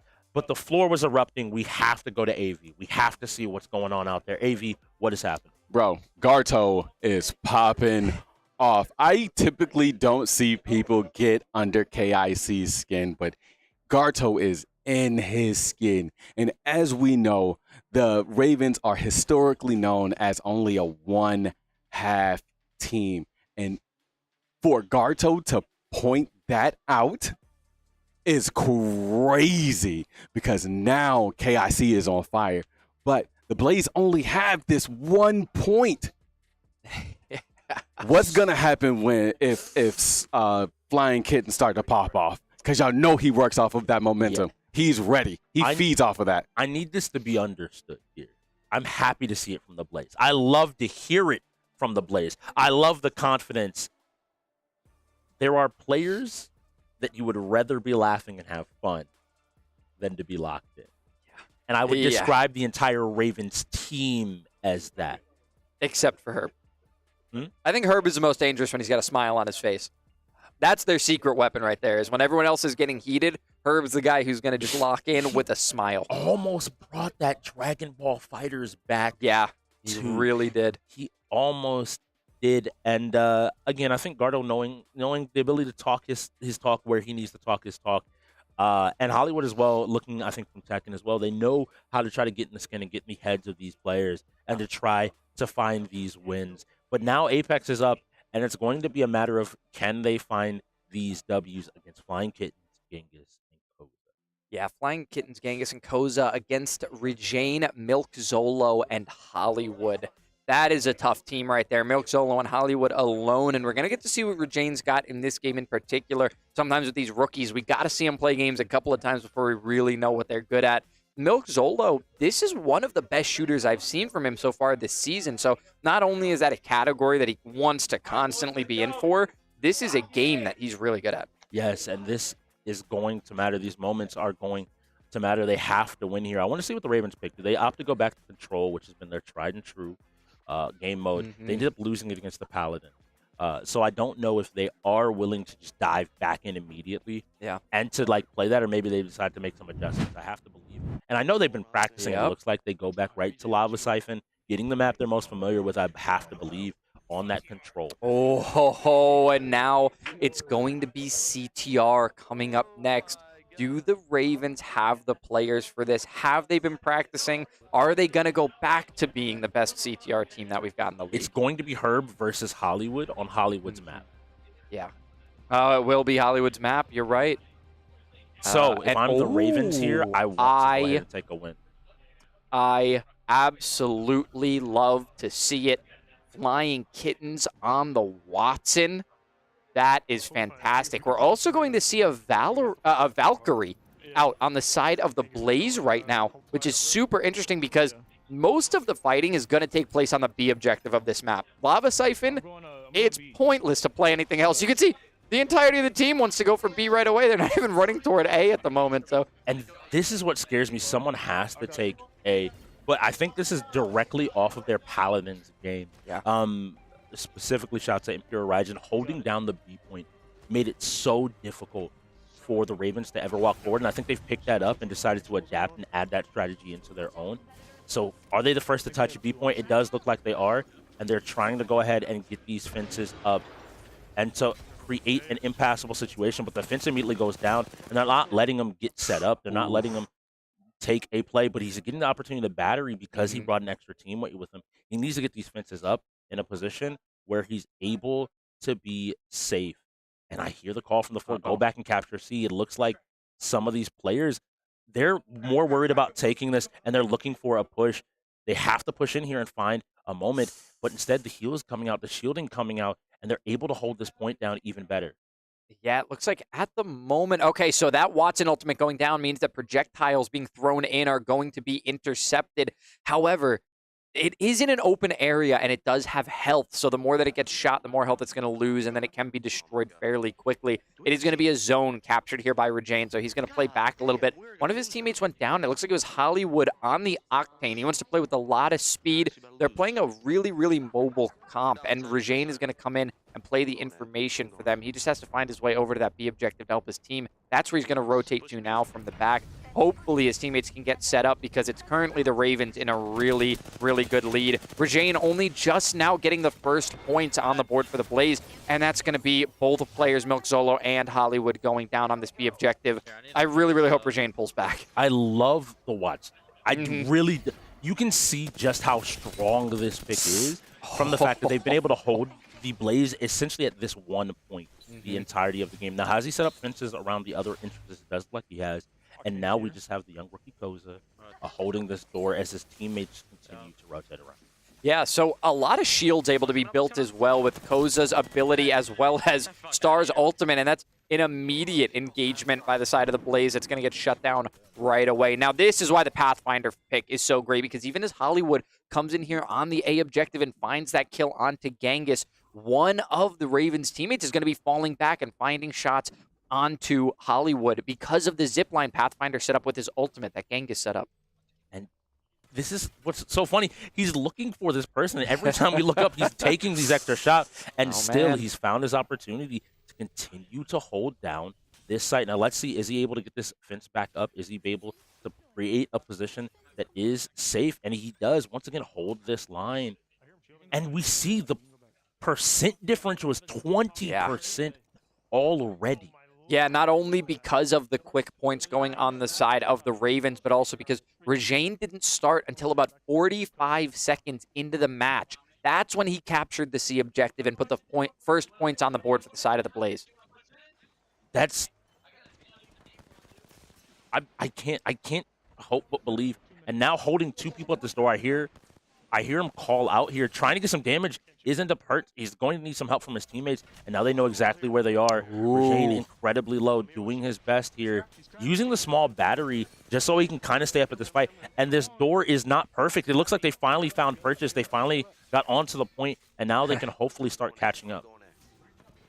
Yeah, finally able to make their way onto the B objective. It's all 3 players here right now, so for the first time in this game, they have 2 objectives captured. However, the question has to be posed, is that going to be enough with the amount of time remaining still in the game? It's a 6-minute time limit here in Apex, and I'm not sure if the comeback is going to be possible.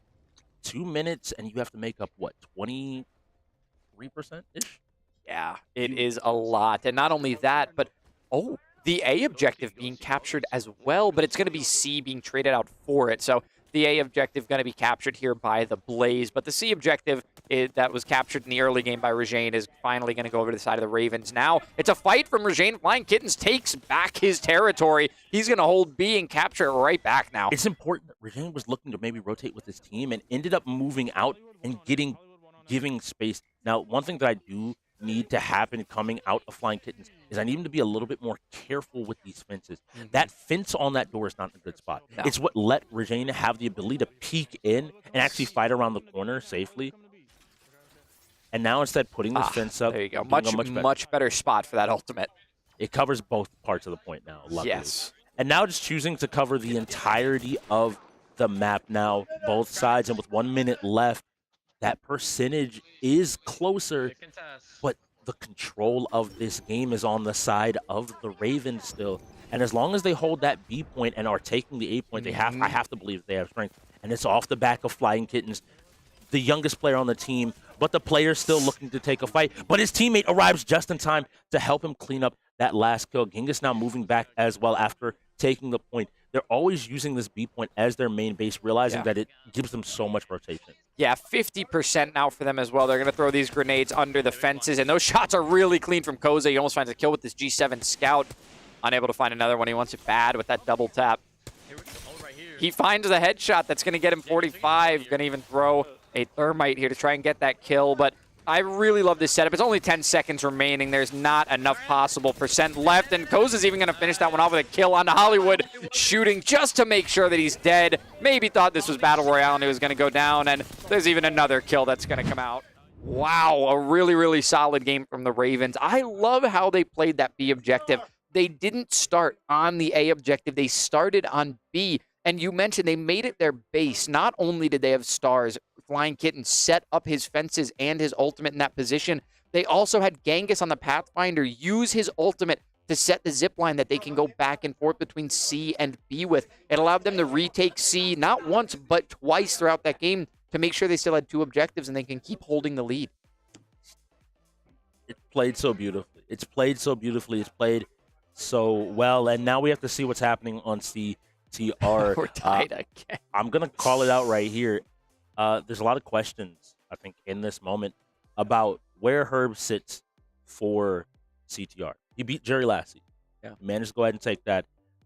Hollywood is still also considered one of those top players. If he takes this, I think we have to start having the conversation of him being one of the best CTR players in the league, but instead choosing to skip the game completely, not even risk it. And I think instead putting another player in here that maybe be a little bit less helpful. Ooh, is that checkmate? And if it's checkmate, it's coming down to the fighters, baby. It's a 6v6 checkmate. Oh, man. Garto, KIC, Herb, Napkin. Oh, my goodness. This is going to be tense. This could be a serious deciding factor because if the Blaze take their time to play this one through, both teams have more than just one fighter on their team. They don't have to rely on only one person. They can play this all the way through. They can play it to the very last minutes of this chessboard. That would take up so much time. And if the Blaze come out on top at the end of that, do the Ravens even have enough time remaining We see quick checkmate matches end from anywhere from 5 to 10 minutes. They can go pretty quick, but they can also go really, really long. I call out the Cyclones versus Bandits game. That game, even ignoring the reset that had to occur, was a 30-ish minute Both game. sides were extremely long the first set, and then when they had to reset again, it went so long. And so we have to see here. They're going to have to get these pieces in. So importantly, people are going to lose control of a piece because they are down a person. So it's going to be interesting to see what people opt to give up here, what pieces are not going to be played. I think we know, right? What? I think it'll be the queenside rook on both sides. You want the kingside rook available to move because you want to be able to castle, but the queenside rook, it's very rare that we see anybody really take to the rook as a great fighter in this game. And the queenside rook, especially, most of all, you're not going to have a second. You're not going to have a second player that wants to play that piece. My brain goes to the knight, to be honest. I think it's the least played character in the game. I think because of the difficulty level, yes. But in this game, with so many good fighters on each side, do you really think there's going to be enough players not confident in this game to leave one of the knights out? It's hard to say, because the normal thing is Cassie is on king and queen. And then we'll see Herb and Flying Kittens and everybody take their individual pieces. But if they lose access to that, then like who is ready to prepare to play the queen? Who's ready to play these other pieces and to give up a whole piece? I think you ultimately have to opt for comfort and be willing just to sacrifice a piece if you absolutely need to be able to take this game. But with 1:46 left, we have to see what's going on. Now, do you think that it's still going to be KIC and the king on the king and queen, or do you think we have seen more recently players opting to play either the queen and bishop or the king and bishop? Not because of the movability and the more frequent fights that they take, but because of the bishop's moveset and their ability to deplete health bars in 3 touches. You want the simple answer is I think that they should be playing king queen. I don't care what anybody has. Like, there's a lot of people in the league that may have that opinion. Yeah. The queen king matchup is a pain for the king. If the queen can get in there, the queen has a lot of control of that matchup. We do know that Napkin's going to be on the king there for the side of the Blaze as well. I almost said Reapers. They're so used to seeing Hollywood and Garto in that position. But You're not the only one who's almost done it today, trust me. On the side of the Blaze. And so it's a matter of Cassie. I don't know if he's been beaten yet on specifically on king yet in the league. So it's going to be important to see what we're able to do. So we're getting a wheel spin here. Let's see what comes next. And if it's Street Fighter, it's all the fighters, baby. It's all the fighters. It comes down to hands. Yeah, it's going to be Street Fighter 6 going next. So, yeah, like you said, it's going to be coming down to these big team fighters. And in this Checkmate Showdown, I do want to do a little bit of theory crafting with you because I think at the moment, the game has not been perfected by the league. And I'm excited to see when a team really gets a good grasp on it. Right now, I think that Silver may be the player that I would call out as having the best grasp on the chess portion and fighting portion of this game. However, when it comes to the king matchups, it's all about closing space because that is a character that can spam damage on the low ground and put you on the defensive for so much of the match. Do you think that a really great knight or bishop player, because of those pieces' abilities to close distance in their own way, do you think that would be better than the matchup against the queen, or do you think it would be worse?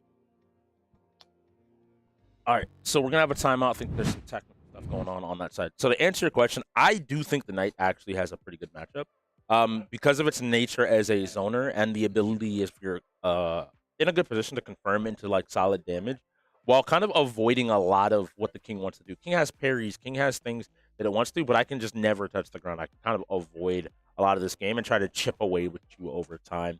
I do think so. The bishop has to play in its face, and if you get too button happy, I think the knight has, or the king has tools to deal with it. So I do think that there are there's a ton of positive that I could see here.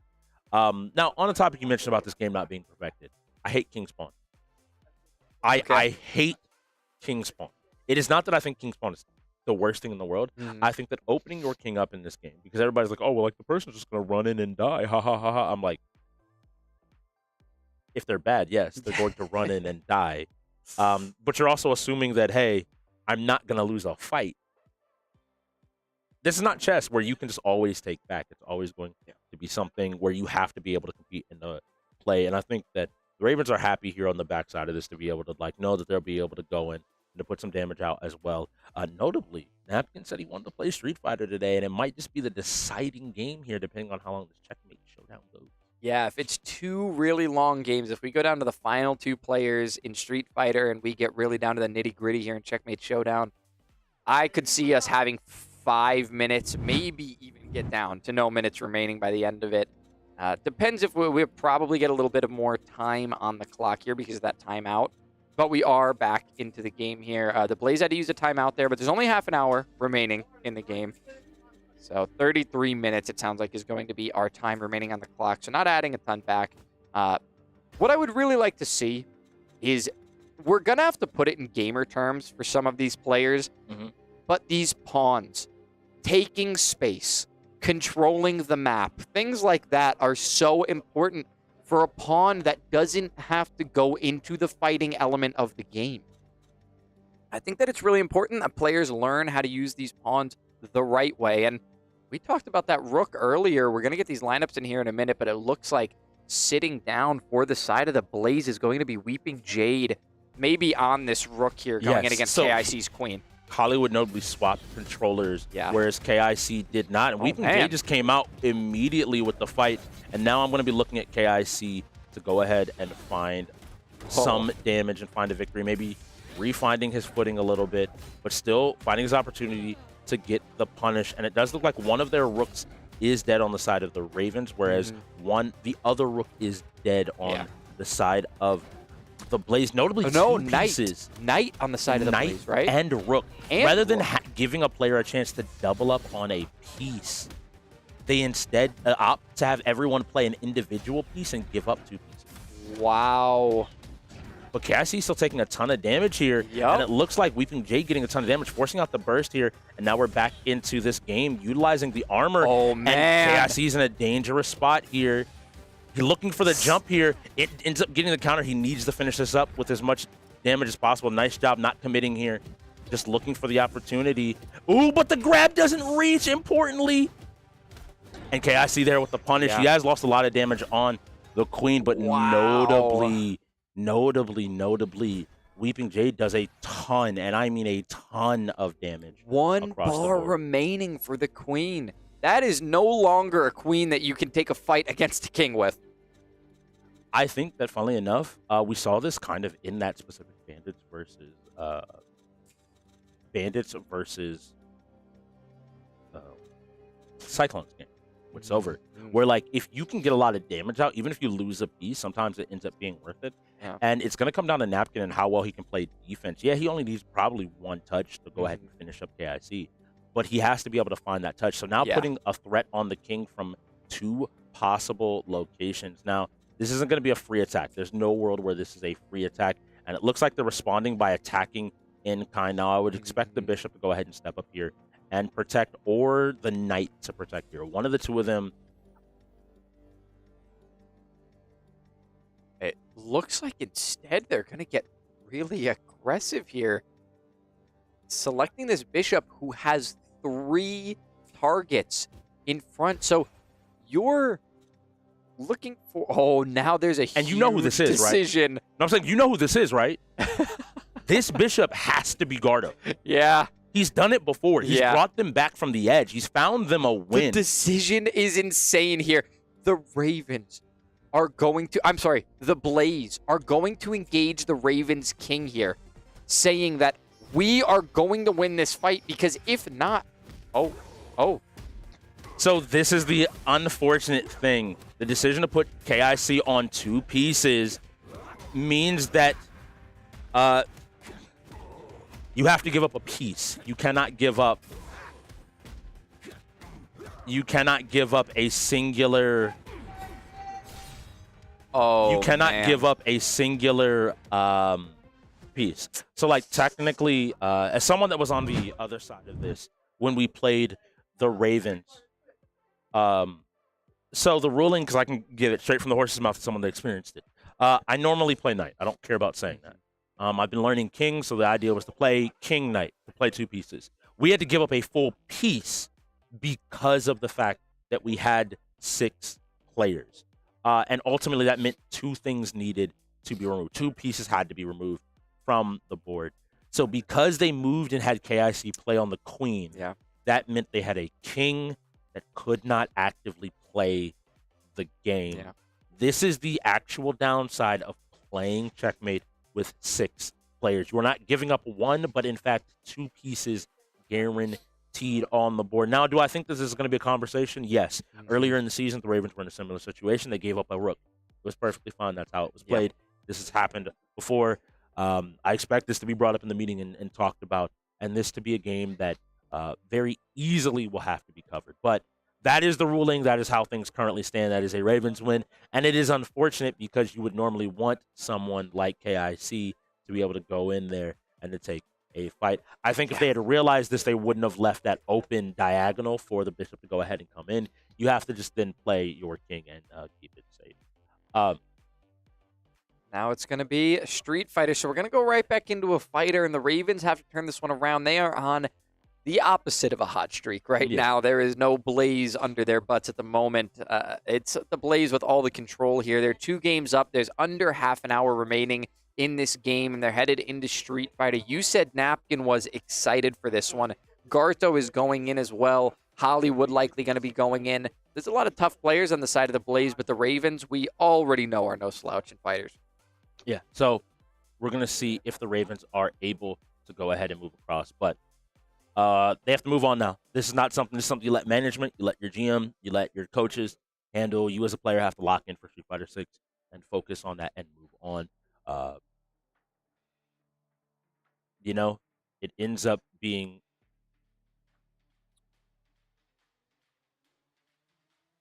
being a whole conversation. This is something that is obviously going to be controversial. Yeah, obviously going to be controversial. Like you said, there's going to be a conversation about it later on. There's going to be meetings, but it was one of those situations where the Ravens did benefit once from the rules not working out the way they're supposed to, and this is where they pay their debts. This is where everybody finds out the exact rules and what they are because they did not. That is the unfortunate thing. Like, I know they know this because, like, I specifically talking with them about the game, I was like, yeah, like, I would have just played Knight if I was allowed to play Knight. Like, I'm not going to just play a piece I started playing for a week versus the piece I practiced all season.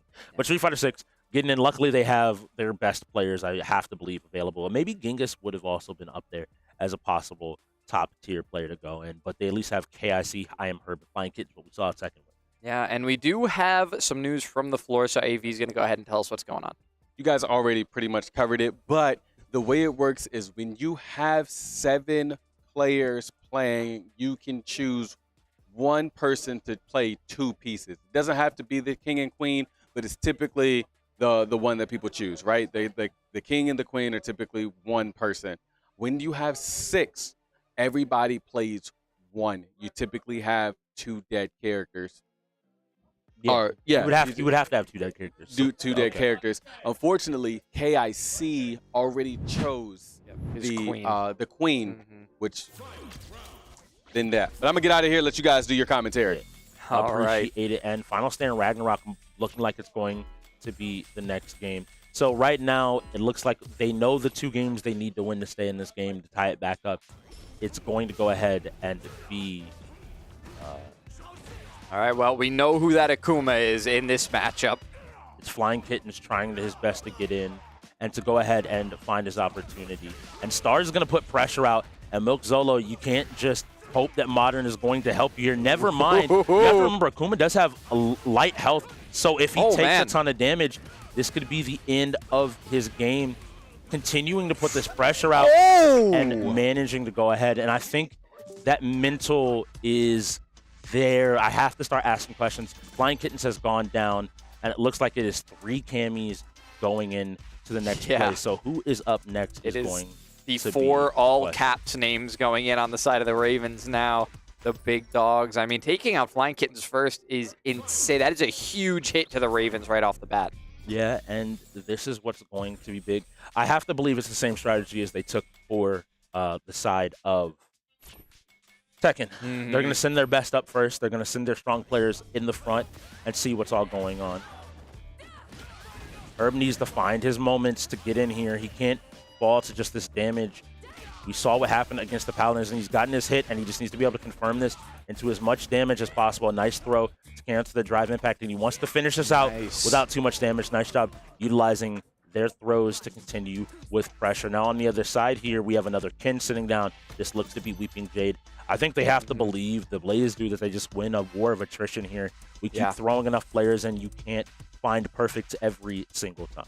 Yeah, they're going to run this timer down as well by throwing all their players at it. The more damage you put out on a Herb, the quicker he's going to go down. He did not get a full health regeneration here in this tag mode, so we see the damage from Herb immediately coming out. But it's answered pretty quickly by Jade, so we'll have to see if he can play the long game on this one. And he's just looking for these low attacks into confirms, and now just going to spin the bar. He needs to get as much damage out as quickly as possible. This isn't a moment about normally you would wait and maybe want to conserve this for a kill. No, you need to be as healthy as possible. You do not regain health after each one of these hits. And still finding each one of these trades every single time he hits one of these buttons, he's able to go again. The Choryuken finding purchase, and now Herb taking some damage, and the reaction time needed to be there, and he managed to hit us. He's going to need to spend what he can to end this game, but he unfortunately gets touched. If that is confirmed in the super, that could have been the game.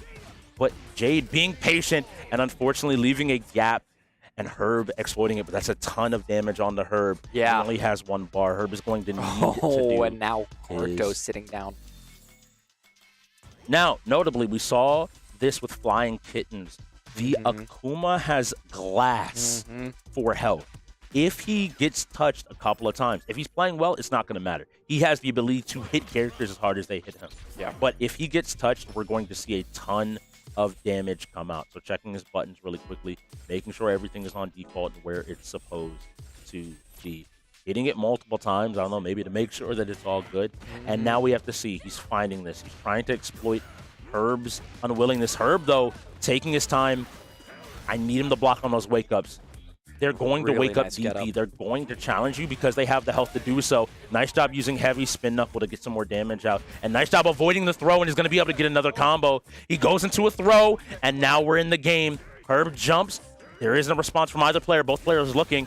And Herb with the drive rush into the drive impact to close this game out. Spins the bar. And I don't hear the same talk. This is the monster that you don't want to poke. This is the beast. They've tried it now twice. He's saying, don't test my reactions.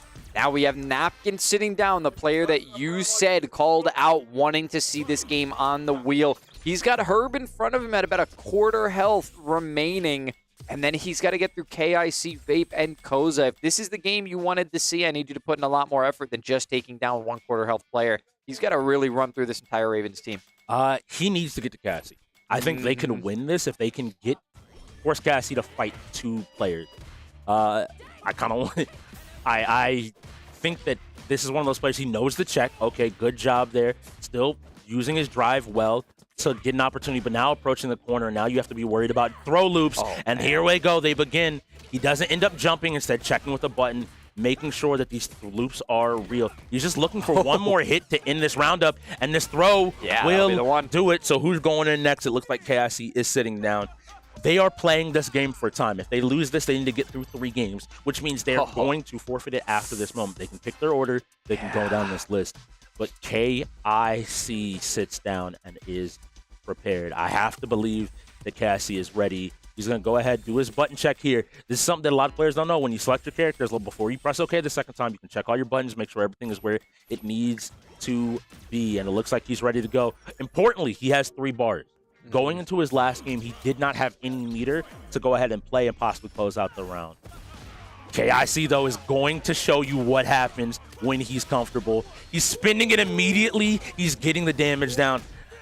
And unfortunately, Napkin is going to be the person that has to cash the check that his tier 2 went ahead and put in. And KIC looking for the meaty, putting in more pressure, a nice DP to get him off and to get some space. But here in this moment, he's looking for it. Pushes him. That hits the wall. He doesn't find the combo, but is immediately ready, even off of the jump. He's saying, what are you going to do? Can you keep up with the pressure? And KIC finds the kill. I know he wanted to play it, but Again, I've been very calm today. Yeah. But this is a different animal. This is a different beast than a lot of players realize. KIC in clutch time just trusts himself in these fighting games on a different level. He expected Hollywood to press a button, and Hollywood didn't. And now Hollywood's starting to get some pressure. Is this a repeat of Tekken? And KIC says, I'm not dealing with it. He's looking for it and looking. Hollywood doesn't DP there. And now they go back to the game. KIC not holding it. He's throwing him back towards the corner. He wants to be the one in control. Ends up eating the DP. We finally see one come out. The perfect parry. And I have to believe some opportunity is going. He's pushing him back towards the corner. The throw ends up finding a great opportunity. The break on the throw. It ends up being a whiff, but this is damage. Is Cassie going to spend it here? No, he's still electing to hold on to this meter. And importantly, we have to believe that the next touch is going to decide whoever confirms in the level 2 or 3 could end this game. And Hollywood confirms it. And that should be it. That should be the game. That should be Street Fighter going to the Blaze.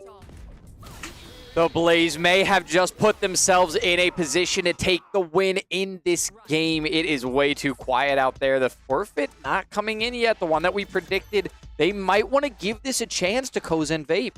So importantly, if these two players can just do half a life bar of damage. I said that because these are the carries. These are the people you expect to see. But now it falls to others. It falls to Vape. It falls to Koza to just get that much damage. Now, they're playing on Classic, so I have to believe they've learned a little bit of something. Okay, Koza's moving. Koza very clearly looks comfortable on this game. He's played the character, but has he played enough to keep up with Hollywood? Hollywood starting similar as before, but he isn't able to confirm into any damage there other than some minimal touches, and now we see a little bit more of that, but he unfortunately touches the ground, and Hollywood burns himself out, but now he's going to be taking chip damage.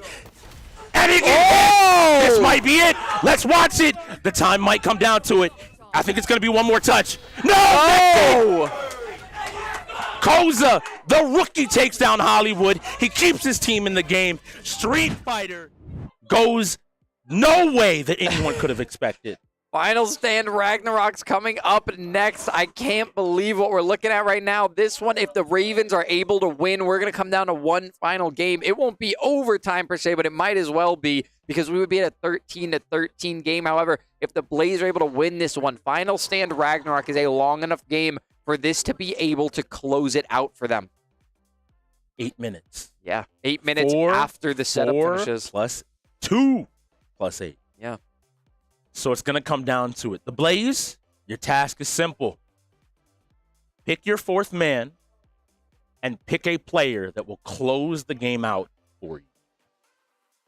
Raven, pick the lineup that will win you this game. And whatever's left on that wheel, you have to be prepared to play it. They have to be really 2K. smart about their anchors too, though. 2K is up still on that board. That's the one sports game we haven't seen today. In terms of shooters, Halo is still on the board there. F1 is still on there. That game can be so volatile. You're not putting Hollywood in there. I'm saying right now, you're not putting Hollywood in. You're hoping for F1 if you're a Blaze fan to pop up on this wheel. You're holding Hollywood, but you're putting the fate of the game right now in this moment in someone else's hand. Now, I'm trying to think what else is left on all of the wheel. Racers, otherwise CTR is rolled. What haven't we seen? We saw Lumina Jet Rush. I don't know who's taking Lumina Rush actually. Yeah. Because I don't know if they put KIC in here or not. I think you hold KIC, to be honest. You have to have faith in maybe Herb, maybe Herb, Genghis, Koza, and Vape. I think you hold Vape maybe for 2K. If 2K rolls and Vape's available, you have a very strong This is the hard part. I think you have to put either Herb or Flying Kittens, and maybe both, depending on what you expect to roll here. But the call is someone's going to walk away in the next 15 minutes with heartbreak. Someone is. It's going to be loud and quiet. Ayelas. What? Koza, Flying Kittens, KIC, and Genghis. Garto, Napkin, Rejane, and Jade. Last week, they left it up to pass the Herbs to win their game. think they're willing to do the same thing again.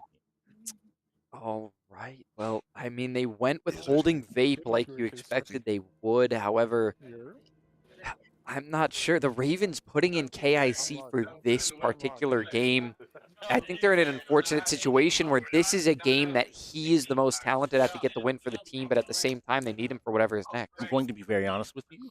So worst case scenario, the game will roll. You'll see what it is. Forfeit the game. You time out. As long as you win this, that is a viable strategy. This entire game is coming down to one of our featured games, Final Stand Ragnarok, a PvE game. They don't get to fight their opponent. It is going to end up being their opponents. Now, we're playing the Defend the Tower mode here. No, we're playing the Go North mode, more than likely, as well. Because of where we are, for the people at home, because of how late we are in the game, we are going to hold the wheel spin for hype. Don't worry, the team and the players will go ahead and have the opportunity for timeout or for setup. Setups will be done. This is no longer a matter of the clock. This is a matter of the players doing what needs to be done. So all the players are playing the same character, so it's really easy to explain what you're going to see. You're going to see explosive AoEs of arrows. You're going to see explosive arrows. You're going to see stuns, and then you're going to see just damage. Players are essentially going for as much damage as possible.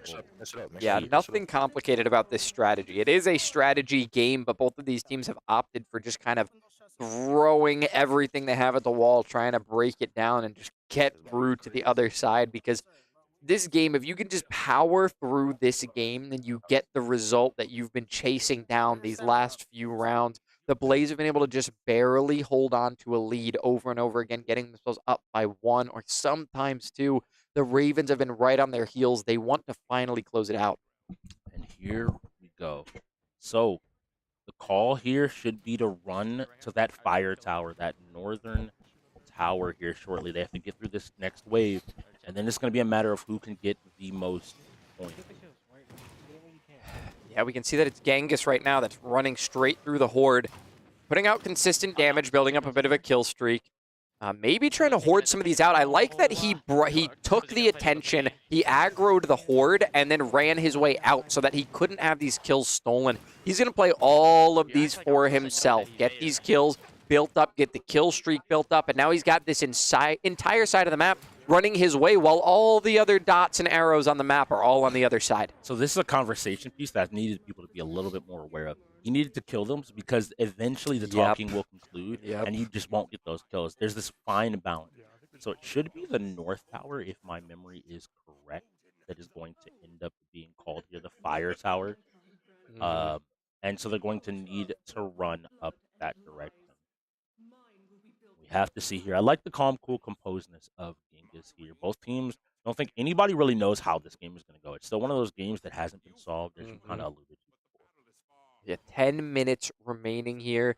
I think a lot of our newer strategy games are going to be that way for a while. I don't think until our playoffs and grand finals, that's when players start to focus in on the games that they've been neglecting, and teams start to realize that they need a strategy for absolutely everything.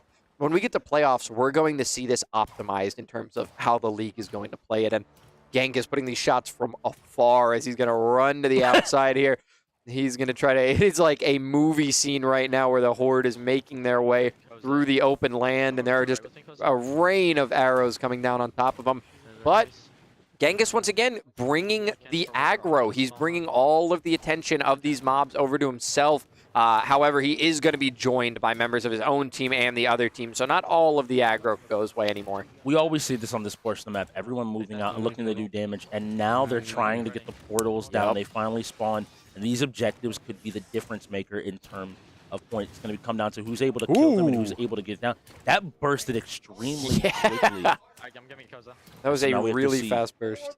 Now Looks here's like another. They are moving to the next crystal. 4 minutes are left, and now we have to see what all is happening. I got to see what the plan is. Are they going to be able to burn it? It looks like they're being a little bit more careful in what they're doing and how they're playing. They need to route as many of these units around in the central point of the map as possible. So they're doing their best here to continue to do damage and damage and damage. I'm going down right now. I'm going to come down right in front of you. All right, so I hear Flying Kittens right now calling out that he's going to be going down right in front of one of his teammates. They're going to be using these revive points. They want that added to their tally, to the total. They didn't do it in the early game. They wanted to see how the kills were going to be going, and now calling out he's going to be going down again. So they're going to use this revive strategy to build up a lot of mid-game points. And you see Napkin kind of in the general area trying his best to go ahead and interrupt this situation. And they're saying, nope, don't do it. And he just has to make sure that he lives. Yeah, he's just following. He knows. Yeah, consistent damage, and now a call out that one of the Blaze is following whoever that is consistently reviving Flying Kittens. He's following around so he can also reap the benefits of those revive rewards. No longer a viable strategy when they catch on to you like that. And you now see everybody running back towards these players, towards these lines, trying to get as much damage out as possible. And it looks like they're still trying to coordinate this. They just have to be a little bit more careful. They have to be a little bit more aware, stopping the hordes out and doing their best to do it. Is anybody else moving? Yep, Gardo is still looking. So you can, as long as they have the head start here, they can basically share a few of the points, even if they end up both reviving. Up to 2 people can revive. And I have to see. It looks like they're aware, but is Gardo able to get these kills? Is Gardo able to continue to get more and more damage while essentially just now chasing around these Ravens players? You can't just not be getting damage in the meantime. Yeah. You have to somehow multitask to find your victim. Yeah, and the other thing is with these stronger enemies, they're not one-shot kills anymore, so you have to use all your abilities. You have to make sure you're putting out consistent damage on the same enemies to keep building your kill streak. Otherwise, you're going to lose it, and you're going to lose that multiplier. Yeah, we see Genghis here doing a great job at 180 kills. Ooh, uh-oh. He chooses an Alex to use his 1 there. I would have preferred the 2, so you at least get some AoE damage with the Horde. There are not that much time left. They have to see if they're able to defend and live long enough here. I want to see a 2 here. There's so many units here. Yeah, we're coming down to the 1 minute mark left in this game. We are 6:45 into this one. So 1 minute and 15 seconds remaining. You can see how large the Horde is. There are still plenty of points on the board. This is a 350 kill streak for Genghis right now, and he's bringing it up toward the 400 mark. 1 minute left in this game. 1 minute. You can hear it's Flying Kittens calling it out for his team. He's been very vocal in this one. They don't have a solid singular strategy player that you would point to necessarily, but it seems like Flying Kittens is picking up the slack here to group the team and make sure they're all on the same page. Genghis, in the meantime, he hasn't really needed to listen to anything. He's just got one thing on his mind, and that thing is kill. He needs to find the kills. No, he drops the kill streak at 430-something. And it was a big kill streak. It was a lot of points. Now we come into the last 30 seconds here. Need to just finish up as many kills as they can get. And he was calling out. He set up the position for when they wanted to revive. It looks like they were able to possibly get him back up safely. This is going to finish up just as our timer comes to an end. And we have to see here. And the call is the go to Stars. The call is the go to Stars. Stars doing his best. We're going to see this timer end. All right, the hands are up. That's it. You see Flying Kittens taking his final shot before hands up is called. And they now have to have their characters go down. So this is the really unfortunate thing. Everything is going to die because we're going to transition back. They're moving back into the zombies, trying to go down here before we get the call. It's going to be important. That's another player down. Napkin's about to go down. Is that everybody? One player left. Garto. Gardo is trying to move to go ahead and go down as well before all of these enemies end up dying. So now we got to wait a little bit longer while everything is covered. Yeah. Yep, it will take a little bit more time. We need to get this scoreboard up, and for the moment, we're going to swap back over to us. We will let you know when we get an update on who won that game. We're going to be going, we'll see. We're going to possibly get a wheel spin here in just a little bit. We just have to see what the score is going to be, how much time we have left remaining in this game, and it could be an overtime situation. We don't know what's going to happen, but we should hopefully have some answers for you on the other side of this ad break.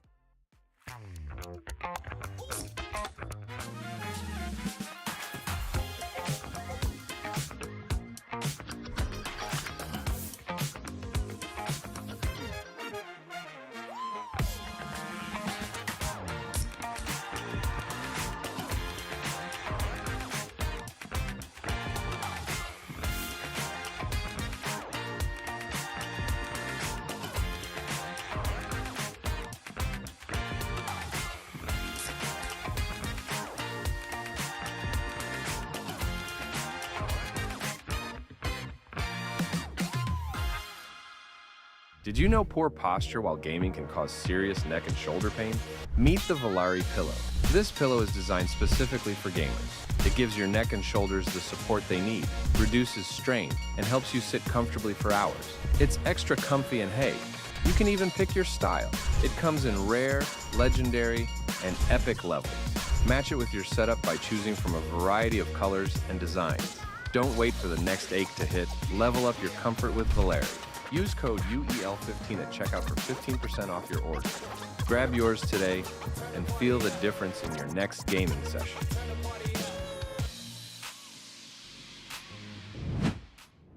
And welcome back. We hope you enjoyed our sponsors there, Volare Pillows, as well as Sly. We're still waiting for that final tabulated time. If I could ask production, could we get the wheel up on? So I want to talk about these potential games that are coming up, not necessarily for a spin, but just for us to maybe take a look at what possibly is happening. We are checking the scores, and we'll see from there. We're just going to go ahead and take a look at this wheel. We're not going to send, I'm sorry, you got to wait a little bit. So we see Die by the Blade. The Ravens tied it up. It is 13-13. We are going to come down to our final game.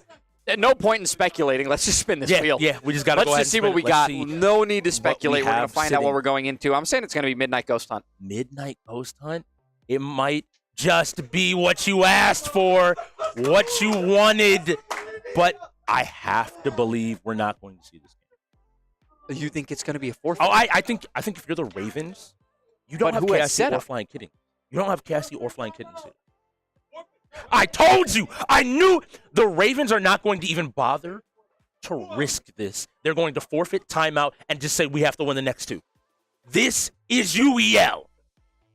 The moment I saw the lineups, this was what it came down to. Winning that last game meant they had to give up Halo if it rolled. It's going to be Lumina Rush.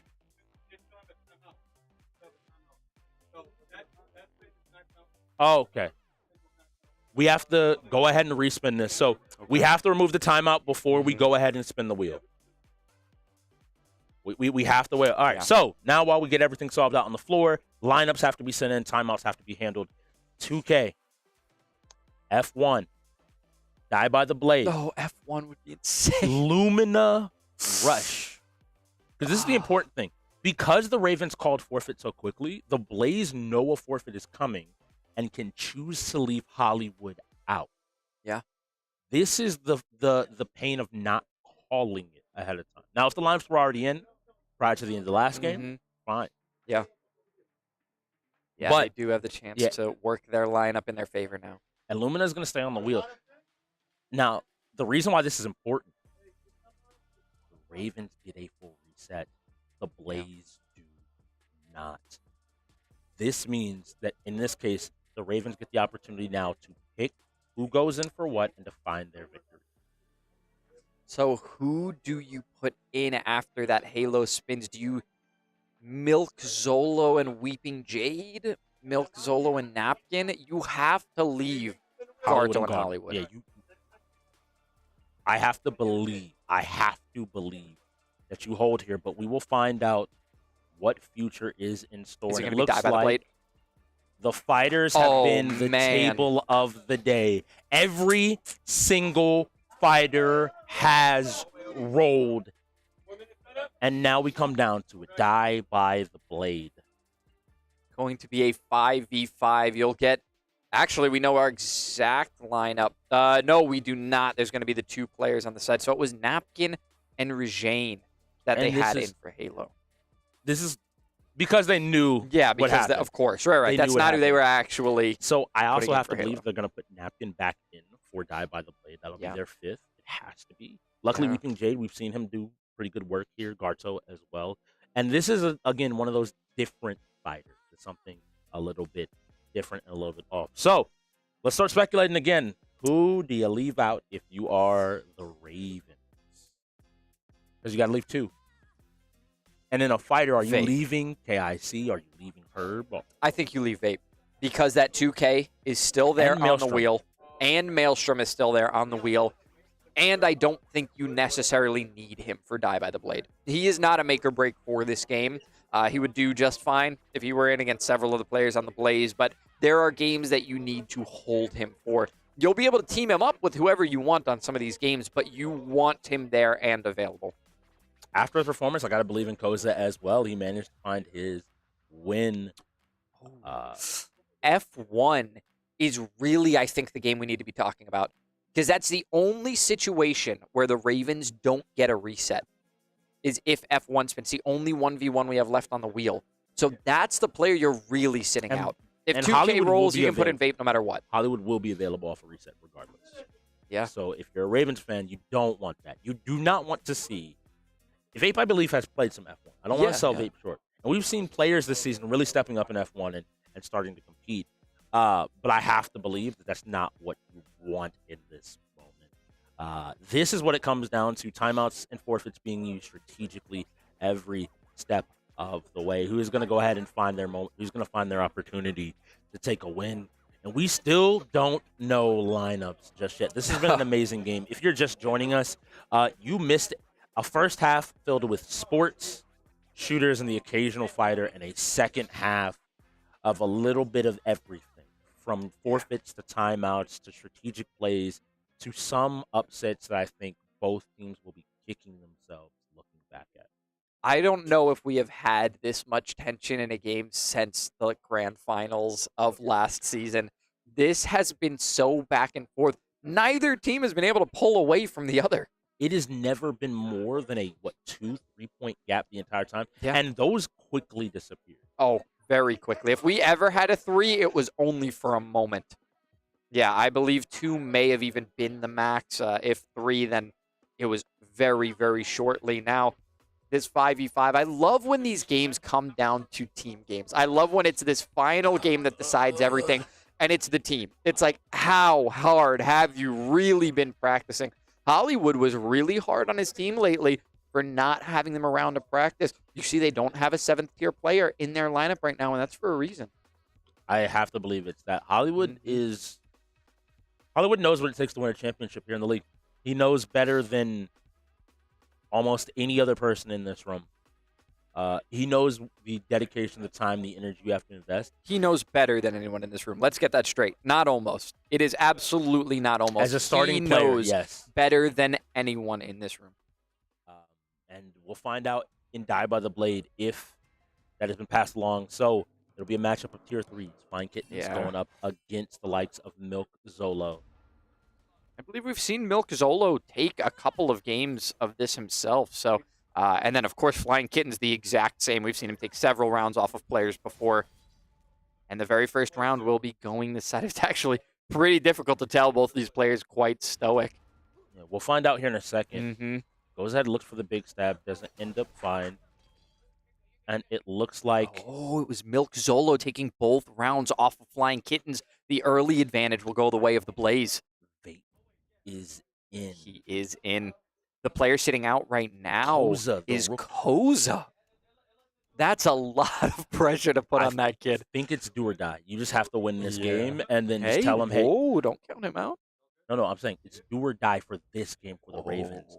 And so we're saying, look, regardless of what happens, we'll be there right after this game. Whether it's cheering you on in F1 or standing by your side and competing in the game. Yeah. These are those moments. So, Die by the Blade is a little bit different of a game. It is your old school showdown between blade wielders. 1 strike, 1 kill. You have to get through 2 lives, though.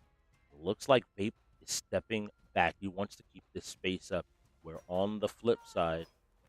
And he uses the cutscene to go ahead and get a kill. But Milk Zolo, importantly, didn't lose a life on his first set of rounds.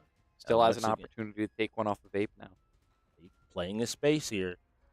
Playing this footsie game. Milk not overextending. Kind of stepping forward. They both are playing a very specific range, not wanting to overcommit. And he just ends up taking a life off of Vape. This is big. If Milk Zolo's able to take wins here, it's going to be huge. He doesn't end up going into the finisher combo either. So it looks like both players are trying to find their opportunity here. Yeah, neither one wants to be the initiator. They want to be the person that's able to react to whatever happens. And Vape is looking for it again. And he is like a step out of range. It allows Milk Zolo to go up by 2. Yeah, Milk Zolo stood himself flat-footed in place and said, that's not going to reach me. He knew that that was coming toward him, and he stood still. He stopped approaching, didn't back up, waited for that range to be closed, and then immediately slashed and took advantage. So that's 2 players eliminated by him now. We have to see here. Stepped up, and Herb realizing that you've been playing this calm, cool, collected game. You just take your kill, and you sit down.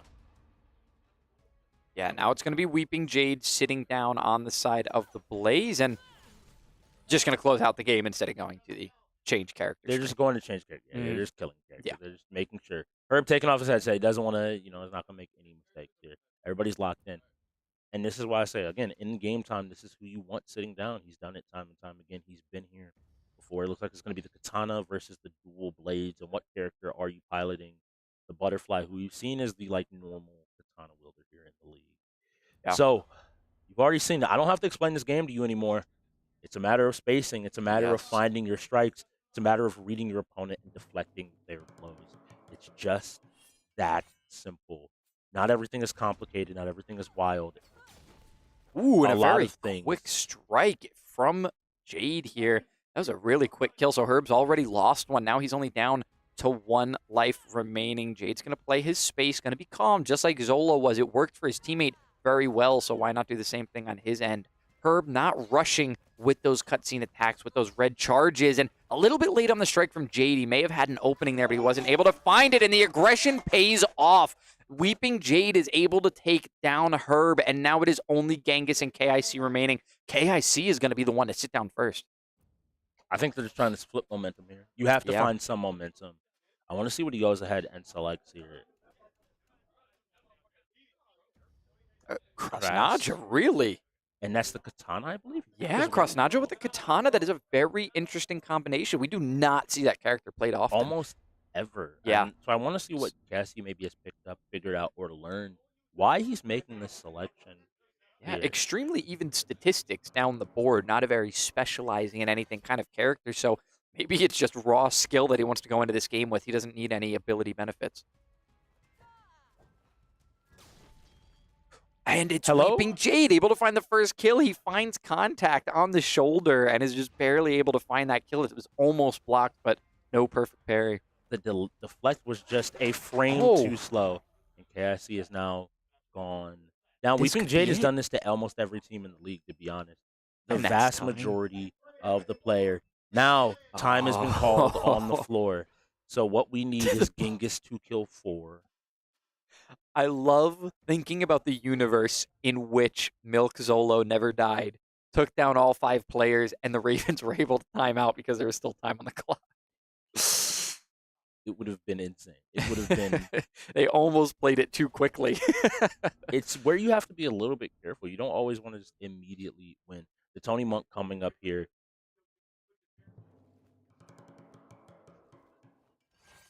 All right, let's see what this energy is going to be here. Every single one of these fights matter. Jade has 1 life, so we start with the person in front of you, Genghis. You need to get 1 kill. I like the back off. I like the willingness to just step away and not engage. He's not looking to play this fast. He doesn't have to play this perfectly. He needs to do his best. He steps back and gets his kill. All right. I like the reaction to just say, cool, I just need to move back. Oh. Did Jade not lose any life whatsoever? Jade is now down to 1 life. He actually never had before. So he had both of his lives remaining, and now he's on his last. He's playing with these high blocks, goes for a low, doesn't take the engagement that was open for him. So now he's left slashing his blade, and he doesn't find a kill. He has to return the kill that he found on himself. He's done so much work already, but he still wants to take a kill in this matchup. The red attack comes to nothing. No cutscene comes through, but he is able to find a kill on Genghis. Genghis on his very last life. This is the Ravens' last leg.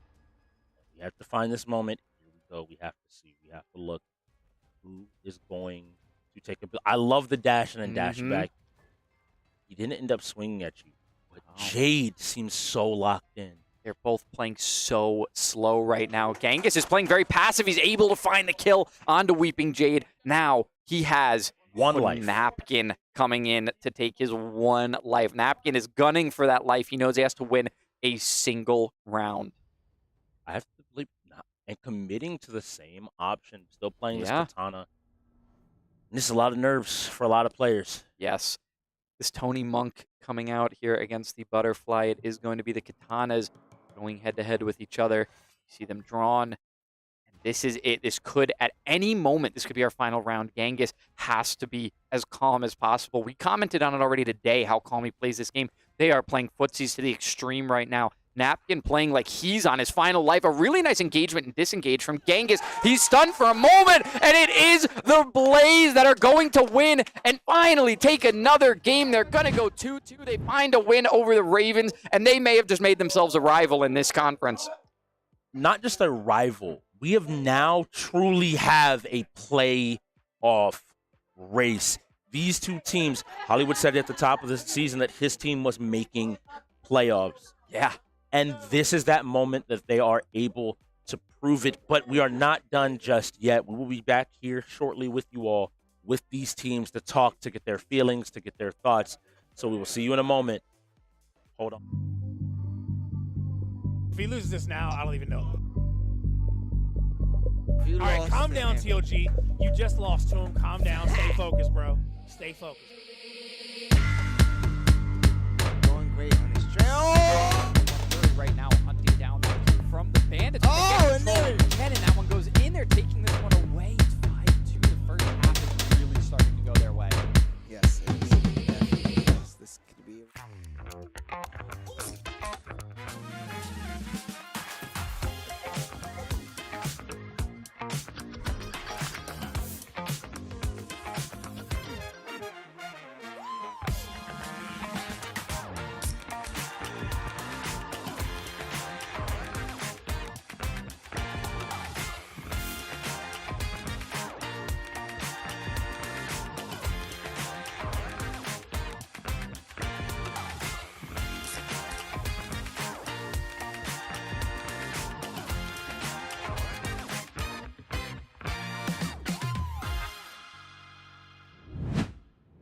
And we are joined by the DC Ravens, Tier 1 and Tier 2, KIC, and I am Herb.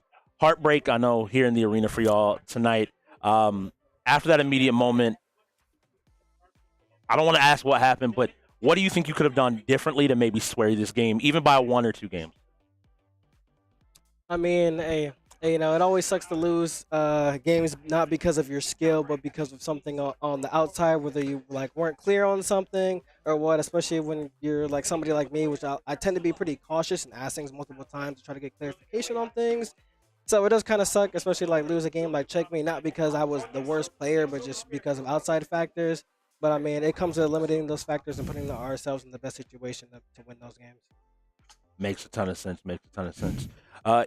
Y'all are in an interesting spot. Y'all are 3-2 now, and this is now coming to team owner, to the Tier 2, to the longtime Raven yourself. The season looking a little bit ahead, obviously. What are you thinking? How are you feeling? And how are you going to get this team obviously prepared for what I know you believe to be a playoff run? Playoff? Nah. It's week 5. We can't be playing like this. Point blank period. That's it. No excuses, no nothing. It's week 5. There's a lot of things that were already planned out that were not executed at all. Certain people's skill was still a lot low on a lot of things. Obviously, the Checkmate Showdown was a big hiccup. You know, that really sucked. But overall, we did not perform up to our highest standards. We had things on practice, and they weren't really hit. So, you know, I'll take onus. I'll take responsibility. Blame. I'm going to have to come down on the team pretty hard. I understand. That makes sense. And that answers my next question. I was going to ask you, like, y'all have had a ton of close games. Y'all have had a ton of back-to-back games. But you already hit on it, kind of just maybe not hitting the expected points and something that has to be worked on. So instead, I'm going to pivot and look. How did you view this game coming in? Did you – yeah, I know you've played Hollywood personally a ton. Yeah. Y'all have played a lot of these players before. Do you think you underestimated them, or No, what do you think happened? No, we didn't underestimate them. There was a lot of psyche happening today. It was a lot of psyche, and we talked about it before. And I tell them, like, every game, I'm like, I don't care who you're going against. Play your absolute hardest. Like, destroy them. Like, you go in there with the mindset of destroying them every time. So, again, like I said, a lot of things were just not, like, hit right on top of the head as far as, like, you know, figuring out why we can't get into a game or when there's a game that has a 2-minute setup timer, like how the setup is going into that transition, things of that nature. So I think there was a lot of like, okay, now it's fourth quarter, now we're behind, now let's try. And personally, I'm gonna have to come on the team pretty hard about that because we can't do that. That's not a winning strategy. It's not a winning strategy. All right, I'm going to ask y'all the last thing. I ask it every single time to fans, sponsors, viewers at home. Do you have anything you want to say? Anything for those Ravens fans sitting at home? What do you want them to know in these closing moments? Each one of you. Hey, big shout out to my manager for letting me out early today. I really appreciate it. Big shout out to the Supreme team as always, and big shout out to Mom and Pop. Hey, I appreciate everybody for showing all the love and everything, and I appreciate everybody cheering us on. I have nothing else really other to say than everybody's already scared of me. Everybody's already planning for me, and I'm only going to get better. Thank you again, and have a great night. Did you know poor posture while gaming can cause serious neck and shoulder pain? Meet the Volare Pillow. This pillow is designed specifically for gamers. It gives your neck and shoulders the support they need, reduces strain, and helps you sit comfortably for hours. It's extra comfy and hey, you can even pick your style. It comes in rare, legendary, and epic levels. Match it with your setup by choosing from a variety of colors and designs. Don't wait for the next ache to hit. Level up your comfort with Volare. Use code UEL15 at checkout for 15% off your order. Grab yours today and feel the difference in your next gaming session.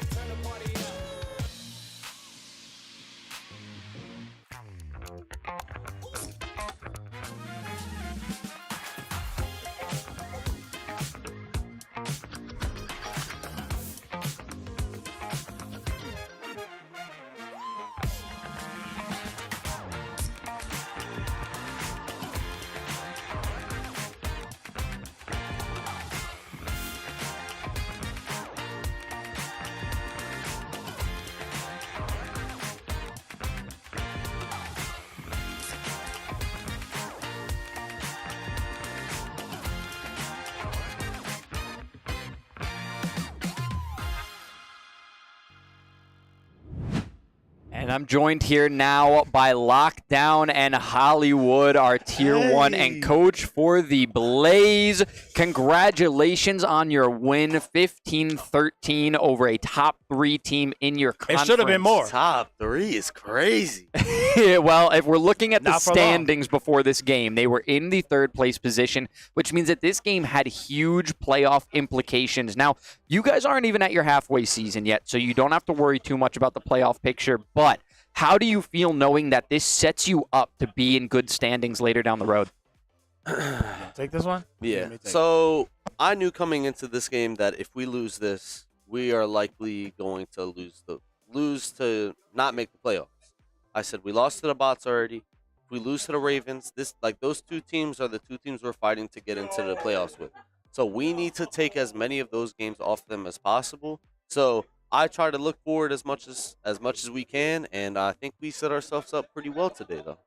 I would definitely agree with that. You guys are looking pretty good now. There is improvement every single game, and I think viewers know what the key to that is. We've seen over your 4 games now, it's the rookies. They obviously have so much room to improve between every single game. So how far have they come? And we see that you're rostering only 6 players. What is it about those 3 rookies that made them make the cut? I mean, for starters, they practice. For one, they practice, they put in work, they do what they're supposed to do. I mean, they could be better. Honestly, I'll give you my 100% opinion. This game was too close. It should not have been this close. We should have won by at least a couple more games. It's a win. I'm happy about the win, but overall, it's not good enough. We're not settling. We're getting better. We got to be better. There was multiple games that we dropped that we should not have dropped today. And I'm also going to shout out, we won Tekken. Hey. We won NCAA. Okay, we won Rainbow. We wanted 2K. I wanted 2K so bad at the end. Well, then to take the magnifying glass to that just a little bit, what games was it that you guys thought you should have taken that you weren't able to pick up today? Street Fighter. Definitely Street Fighter. Apex. The finals. The domination in Apex, I think. I think a lot of it is they did a really good job at choosing. Like, I already knew coming in here, they're picking control. but my team hasn't practiced it, so that's on me. And then Street Fighter, we all have to practice more, I guess. I mean, they totally took their strat from Imperial Rising in their last match, straight up. So shout out to you, Imperial, for getting them that win, I guess. All right. Well, you guys have finally made your way over this hurdle. It was one of many that you'll have during this season. You still have 6 games remaining. What teams are you looking forward toward now that you want to be able to overcome? Bots. Yeah, I think if we beat the bots, I know that's like our last tough game, really. Yeah. Second to I don't last think game. Bandits are. I really don't think that we can lose. That we should lose to anybody, besides possibly the bots later on. I think we have Shoguns, Wolves, bots, Paladins. I'm not worried about any of them.